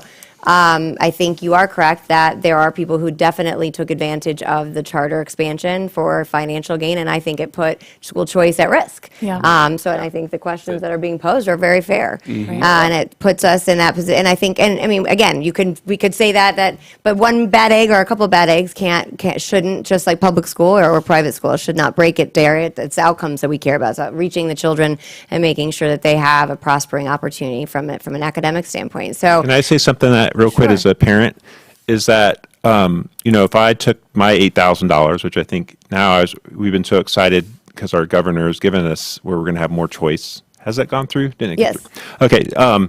But I'm thinking, hey, I could take that $8,000 and buy some laptops for my kids and pay like private tutors and things like that and try to figure out what programs to give them. But they've already done all that. Like, they already have that for me as a parent. And so the other thing would be like, the accountability for me would be like, is this working? Mm-hmm. So I think the fact that they already have a working model in Arizona, that's what's made us more interested in it to bring it here, is because we're like, wow, it sounds awesome. I'd like to have that for my kids and for, just as another option, so I just want to say that. And No, just I appreciate anecdotally too about the expansion program with the vouchers. When we started at CoLearn, and then the vouchers passed, we lost 30% of our students to the voucher program, and now we're finding that And they these came back. families are coming back because they say, I have $8,000, but I don't know where to spend it, and it's too hard. But you give Kind of a us one-stop everything shop. we need, Yeah. and the support and the community and the sense of like cohesiveness that they really are coming back for. So it was a tough year when it passed because we're competing with $8,000, but in the end, I feel like it made us better because we improved what we offer. And more states are passing these kinds of laws. Yeah. And, there is like I don't know, there's just some kind of like social momentum, right, around parent agency, empowerment, choice, and not just choices and pick from that school or that textbook or this textbook. It's like parent empowerment and choice, like as in like, hey, like, what are you actually learning, and what kind of assessment do you have, and like what kind of projects are you doing? And that's only going to grow. I mean, in Florida, I think the official, and the numbers are always a little higher than official, but it's like 5.6% of students in Florida are homeschooling or, otherwise off the grid. In Sarasota, that's 2,600 students relative to your district size.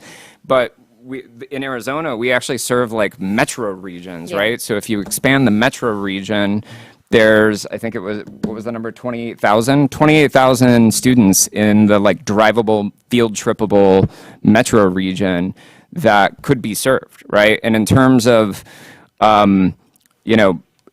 preserving what what is sacred with our public schools, our institutions, our teachers, who I consider myself one and am one at heart.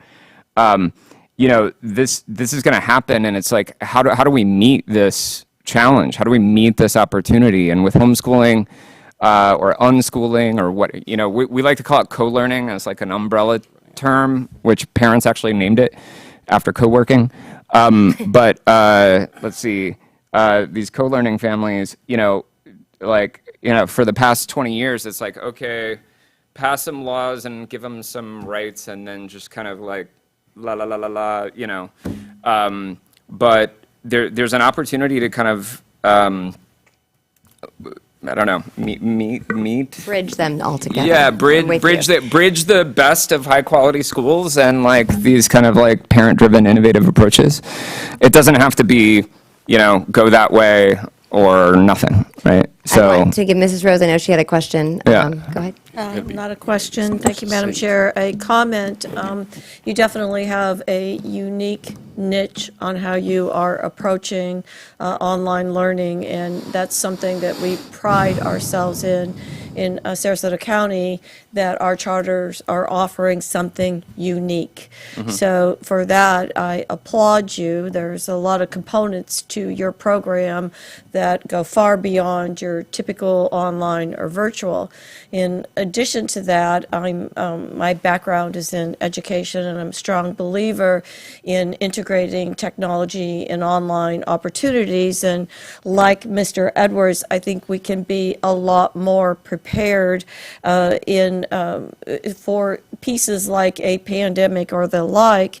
And in addition, that's a win-win for good learning and for good career preparation. It's just a win across the board. But I welcome opportunities for more online pieces in today's world, and I applaud you for your uniqueness. Oh, thank you so much. So just given the time, Dr. Cantalupo, can you just guide us as far as what the next steps are? Because again, there's a lot of great ideas and interesting components, which you have definitely are. 10 seconds. Sure. We want to be a good partner, right? We don't, like, if we're learning anything, if we're doing anything cool, if we've cooked up any cool technology or anything, like, we want to Care Bear share and be a partner in serving this. We want to make sure that we are always hearing from you and realize that we're accountable to you. So. Not as much about competition, about serving the students. Yeah. I'm with you. Dr. Cantalupo. So as we wrap up here and we finish the questioning, if there's some that are unanswered and we need further, we can Correct. certainly come back and give you further information. I know we're waiting on something from Mr. Dugan, but it's now scheduled for a vote on the July 20th board meeting. That would be the next step.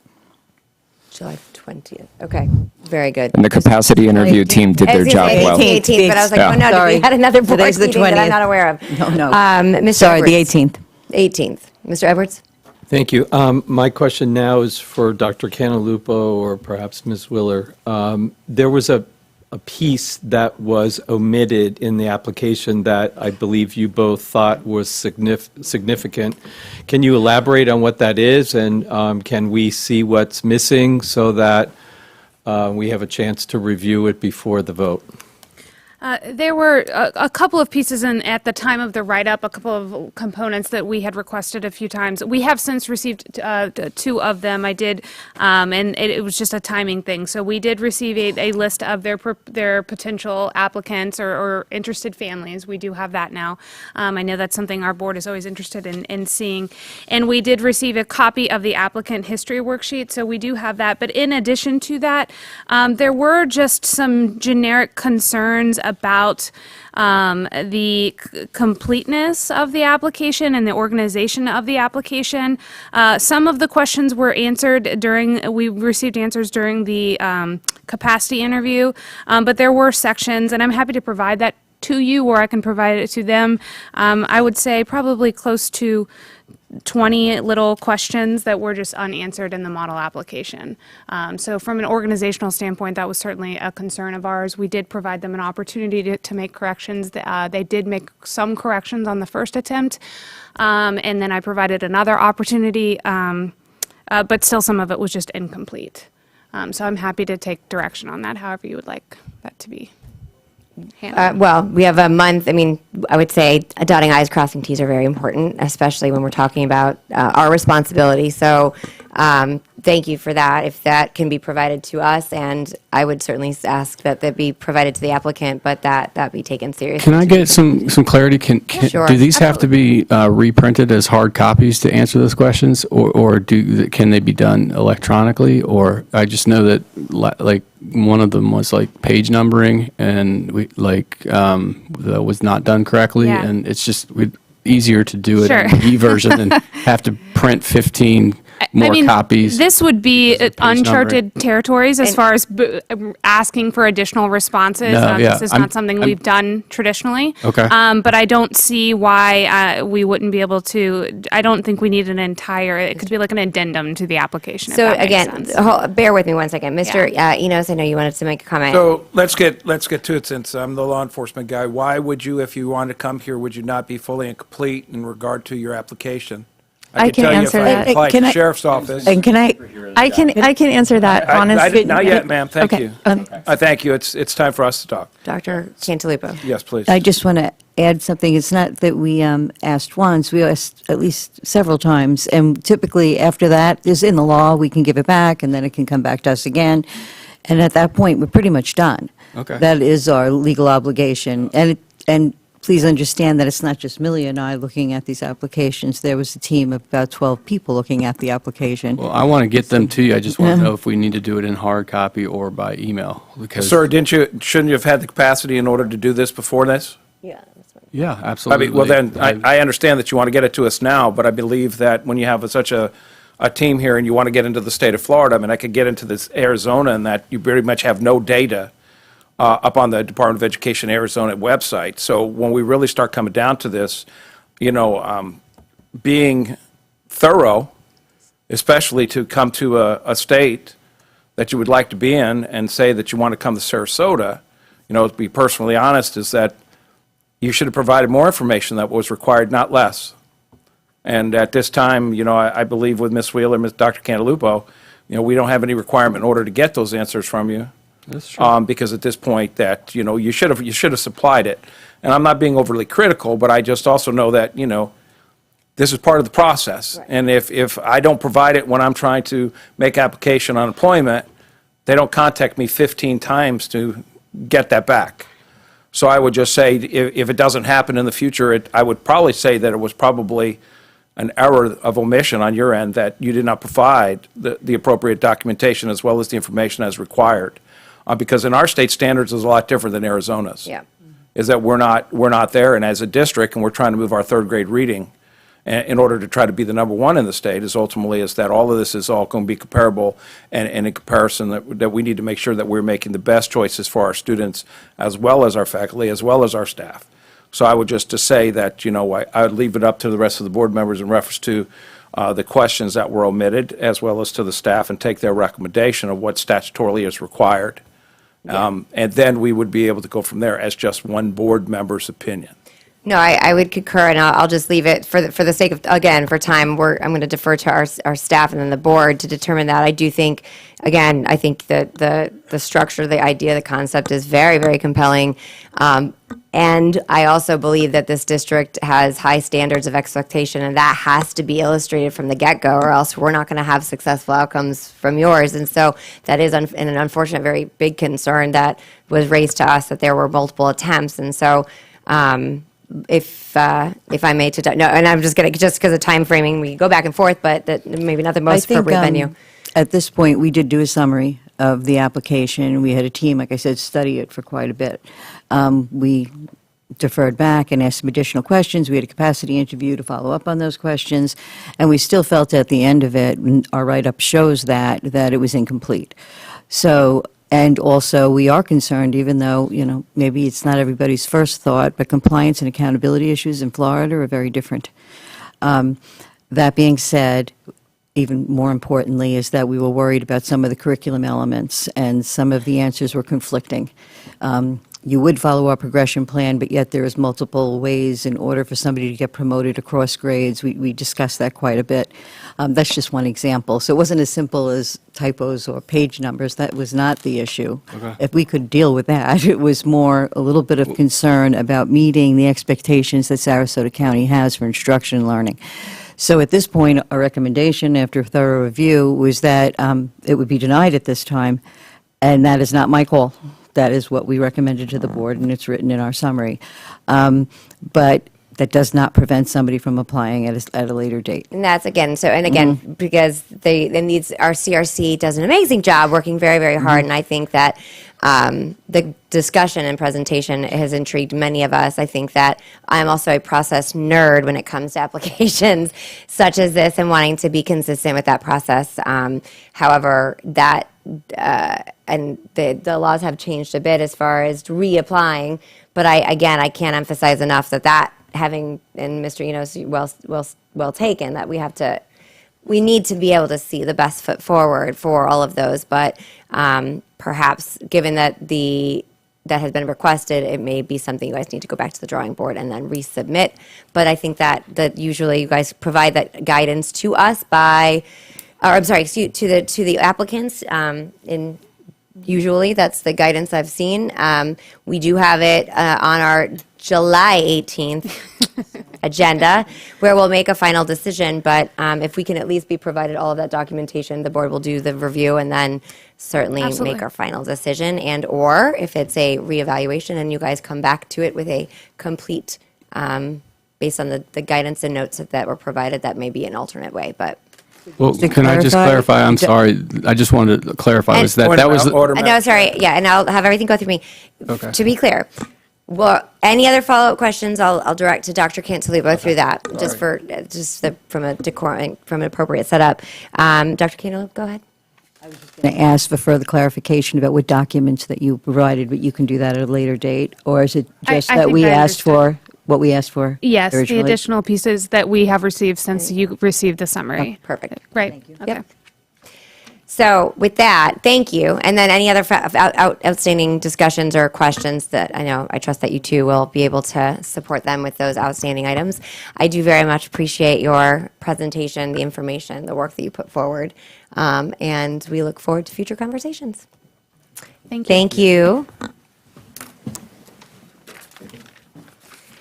Before we break, I wanted to, there are a couple different things I personally wanted to address, but wanted to go through and see if there are any member comments before we adjourn.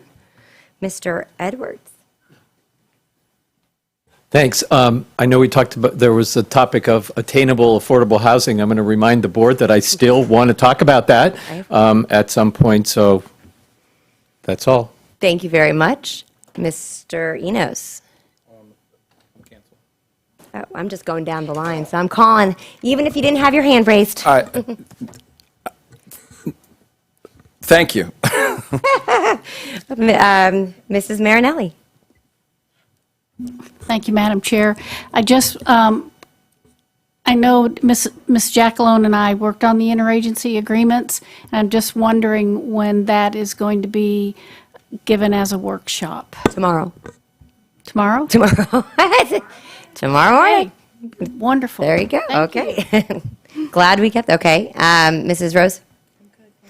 I wanted to bring up two things. Well, really one, and then it opens up another conversation. Especially as we've had this discussion a handful of times, and with the true goal of setting up our superintendent for success. I know we've talked about a continuation of trying to really alleviate ourselves from any kind of disagreements or political polarization. I don't even know what to capture. Disruption is the word I'm going to use. And there's been an ongoing discussion and concern about what is now, again, what I think initially started at a very well-intended place back in like 2008, and then has been somewhat morphed and co-opted under the social emotional learning banner. But and I think there's a longer conversation about that, but it is undoubtedly a continued concern. I feel deeply for our staff who is trying very, very hard to be ahead of it. And it's not many of which I do not believe.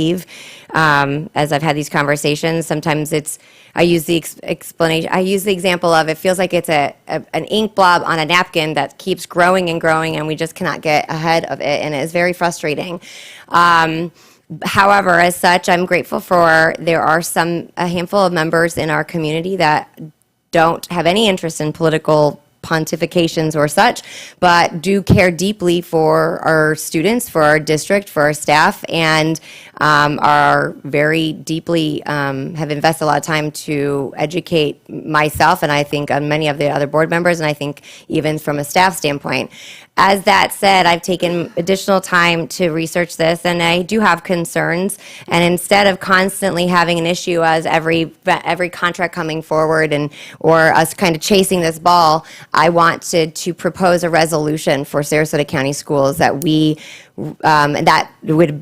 would ask that, and I would do this in a formal vote, but I'm giving a heads up, but that we do not have any contracts or business with CASEL, which is the Collaborative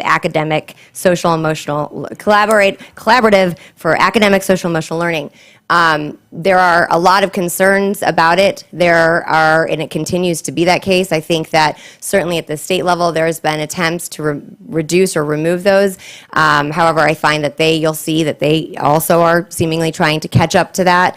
And I believe that this is a good opportunity as we move into a transition of leadership to really provide that framework so that is the direction of the board and then through the superintendent at that point, and that staff and we'll all be working together to keep those disruptions away in advance and being proactive.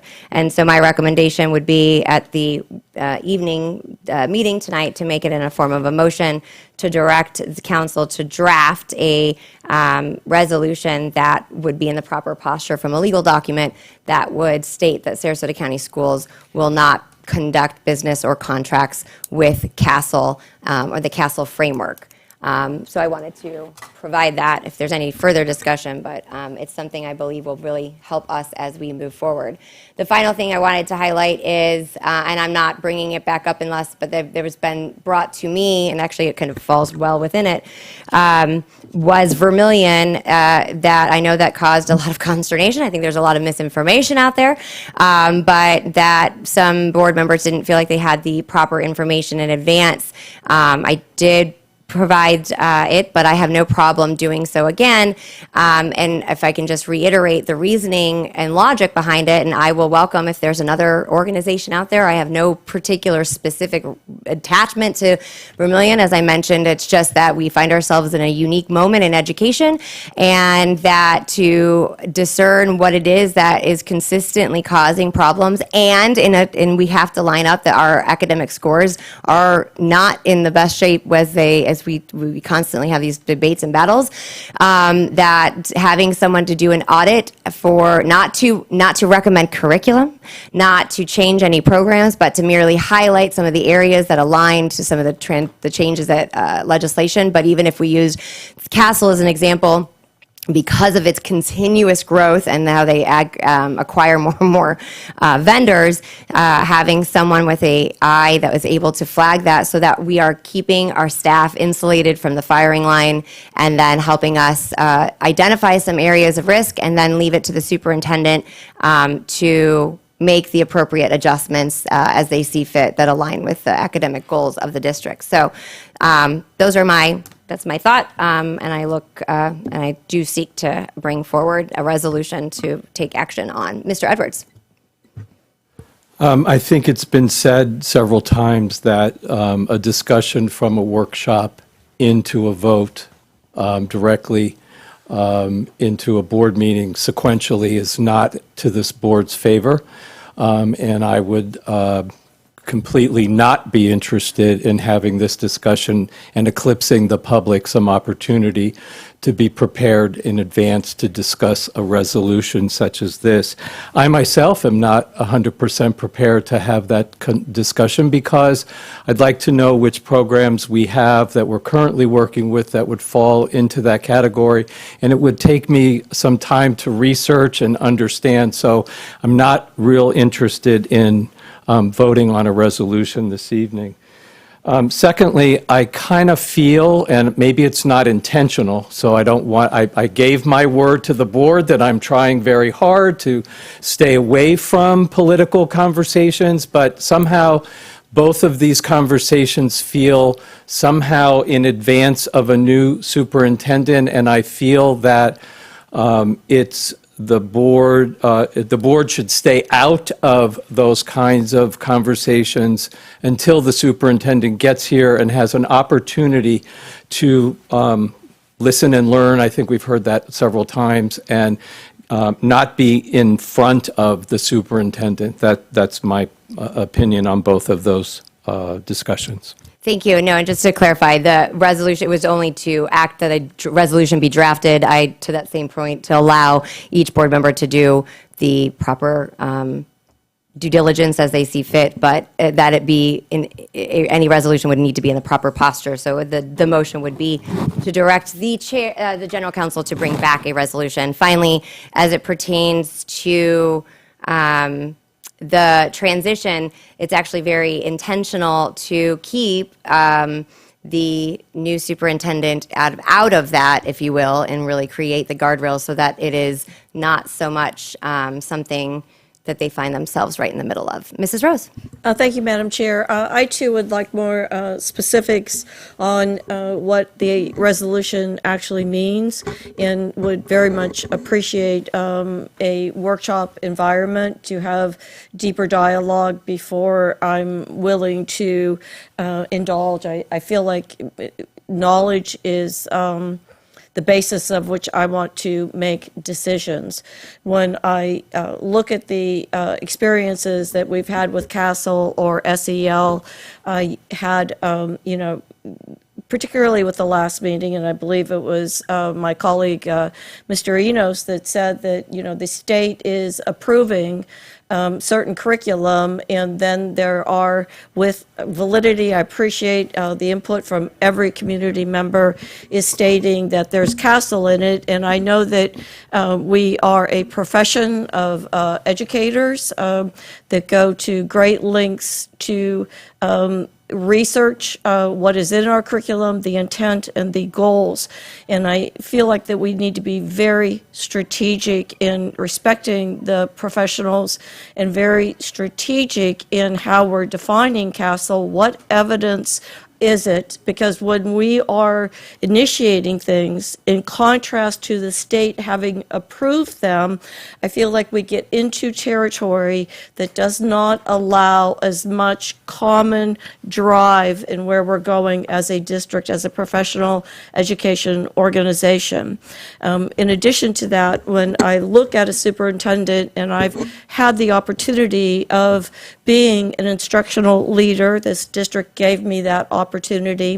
As an instructional leader, I was accountable to assure that, and there are actually district-approved forms, I was accountable to assure that I was following all state guidelines with all adopted curriculum.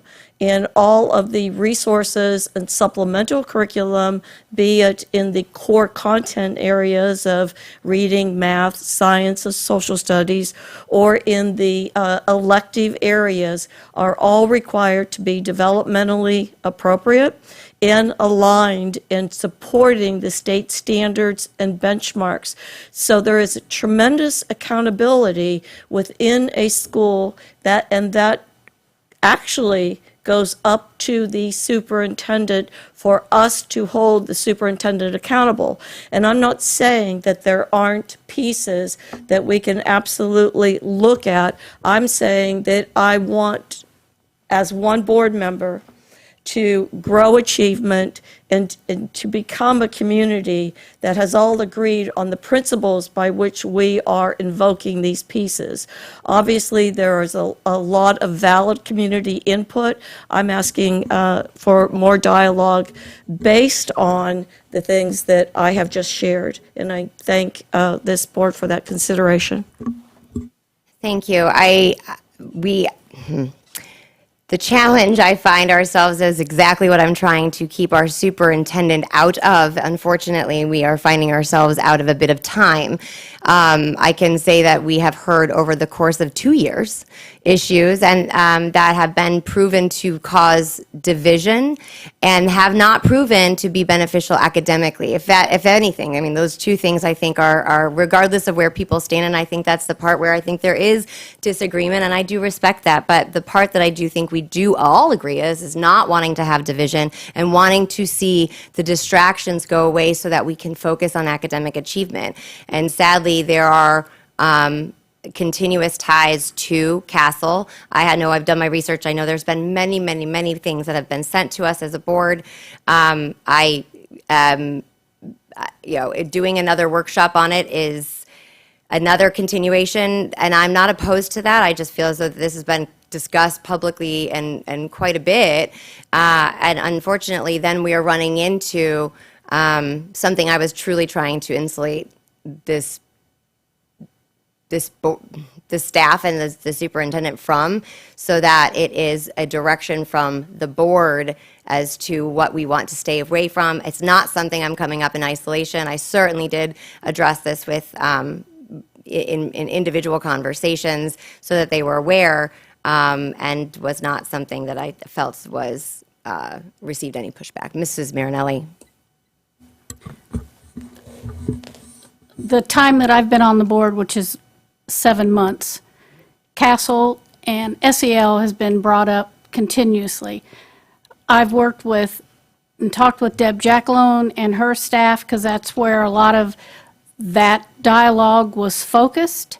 And I guess I just have to ask the question, since this has been going on, why now are we going to do a resolution where this has been an ongoing issue, and trying to keep politics off this board?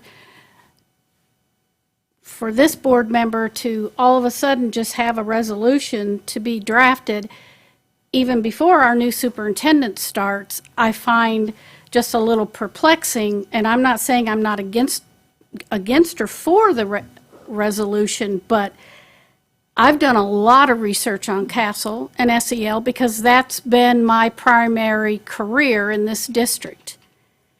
And they have woven themselves into so much. What are we going to use? No. So it's like, I feel like we're chess. Everything we do, then somebody checkmates it. It's like, how are we even supposed to educate when all the time somebody's coming up and saying, you got SEL, or you got CRT, or you got Castle, when we're the educators? And I do believe in parental input and community input, but when it almost stops the process of us educating, and staff and teachers feel like they're constantly being questioned, and you have to, at some point, us as a board, we need to act like an educational board and stop this, because we're going nowhere. Which is my intent, I think, is where, and so again, the intent was to provide that guidance. And of course, if there are, because I don't think any of us fully have a grasp of how deeply embedded it is. To me, it seems that it's pretty far-reaching. And so there would be a reasonable off-ramp or exit strategy that, because of course, you can't just rip content or material away from our students, and being very thoughtful of that. But instead of constantly chasing it, having a direction from the starting point of saying that this is something this board does not want, that we can insulate the next steps so we're not constantly reviewing contracts, pulling them, pushing them there. And it really, when I think about the conversations that we've had and we see this evolution, and how it's hurting even the disruption in the classroom and staff, that's actually exactly where I'm coming from, it adds. Mr. Enos. Yes, Madam Chair, if I'm going to shift base a little bit. If Dr. Foster, if you make sure, because tomorrow I know that we are having a very important meeting regarding safety and security, which is something that is very, very important to all of us. If you would, I know if you could get the crime stats from all of the schools. I know that those are always calculated and everything. I know that's something that I think that probably during the meeting that should be distributed to the board members so that they're able to read it, to be able to see as we move forward for that. So it was just something, again, thank you, Madam Chair, that I think that is going to be beneficial to our discussion for tomorrow in executive session. Thank you. Mr. Edwards. Thank you. I know that we've had significant conversations about things that, I think we had a great deal of discussion on walking children to class, and I think that affected 130, maybe 150 families. I think the same thing with some of our other taping IEP meetings. I think that addressed maybe 15 meetings. And what I want to really get down to is a list of complaints about actual curriculum. I'd like to see that chronologically put out there, because I know we have this we discuss it all the time, but I'd like to see where, how many, and where in Sarasota specifically, because I think also a lot of these conversations get lumped into other school districts, other counties, and we end up debating these things needlessly. So what I'd like, and I appreciate your concern, Mrs. Ziegler, but I need, these are the 7 things that happened, and here's what we want to stay out of, and how do we do that? Or here's the 237 things that happened, and here's what we want to stay out of. I would find helpful as a board member. Thank you. Mrs. Rose. Thank you, Madam Chair. I would like to proceed very objectively and with less perception in research. Definitely research has been brought forward. I would like, if this is a road that you would like us to go down, I would like to establish what is the evidence. What are we measuring this by? This general statement with a new superintendent coming in who has a strong academic background in education, having no input in what that evidence looks like, how our professionals that he will be leading and supervising, and we will be holding him accountable, what will be the decision-making as curriculum is researched and scoped out. I've observed a no-win, and everyone that knows me knows I hate no-wins. We have staff that have done tremendous work on researching and trying to stay out of this territory. And then at the last minute of the last hour, research surfaces. I think we need to get in front of it. What are we establishing as viable evidence? And I would like the instructional leader that's coming on board shortly to have input into what his expectations are of his staff that we might, with high probability of success, hold him accountable for. I feel this is a premature conversation. Well, to be fair, this is not new. I did bring it also to his attention, again, to not set someone up for failure was actually the opposite. I'm making a good faith effort to try to not go down the same path I've seen us go down regrettably before. And certainly that would be the goal, to hear and see that that can be successfully done.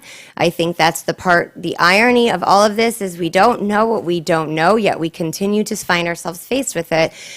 But I'll continue to bring it up and see how we can provide what the appropriate information so that it is not a continued conversation, which again, I cannot emphasize enough that that was the intent, to make it such that it was not an ongoing disruption, so that it was just clear and that the team collectively would be working together for that, not the things kind of coming up at the last hour, to your point, that may require some additional investment. I know this is not something new. I've talked to the staff about in some of our meetings, and so sometimes this may require more emphasis on the front end.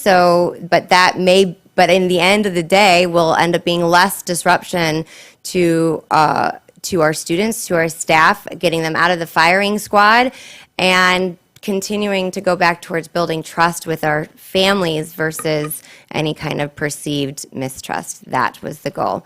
But it sounds like this will be an ongoing conversation. So if there are no additional comments, are there any other? All right, we stand adjourned, and we will reconvene for the board meeting at 6 o'clock.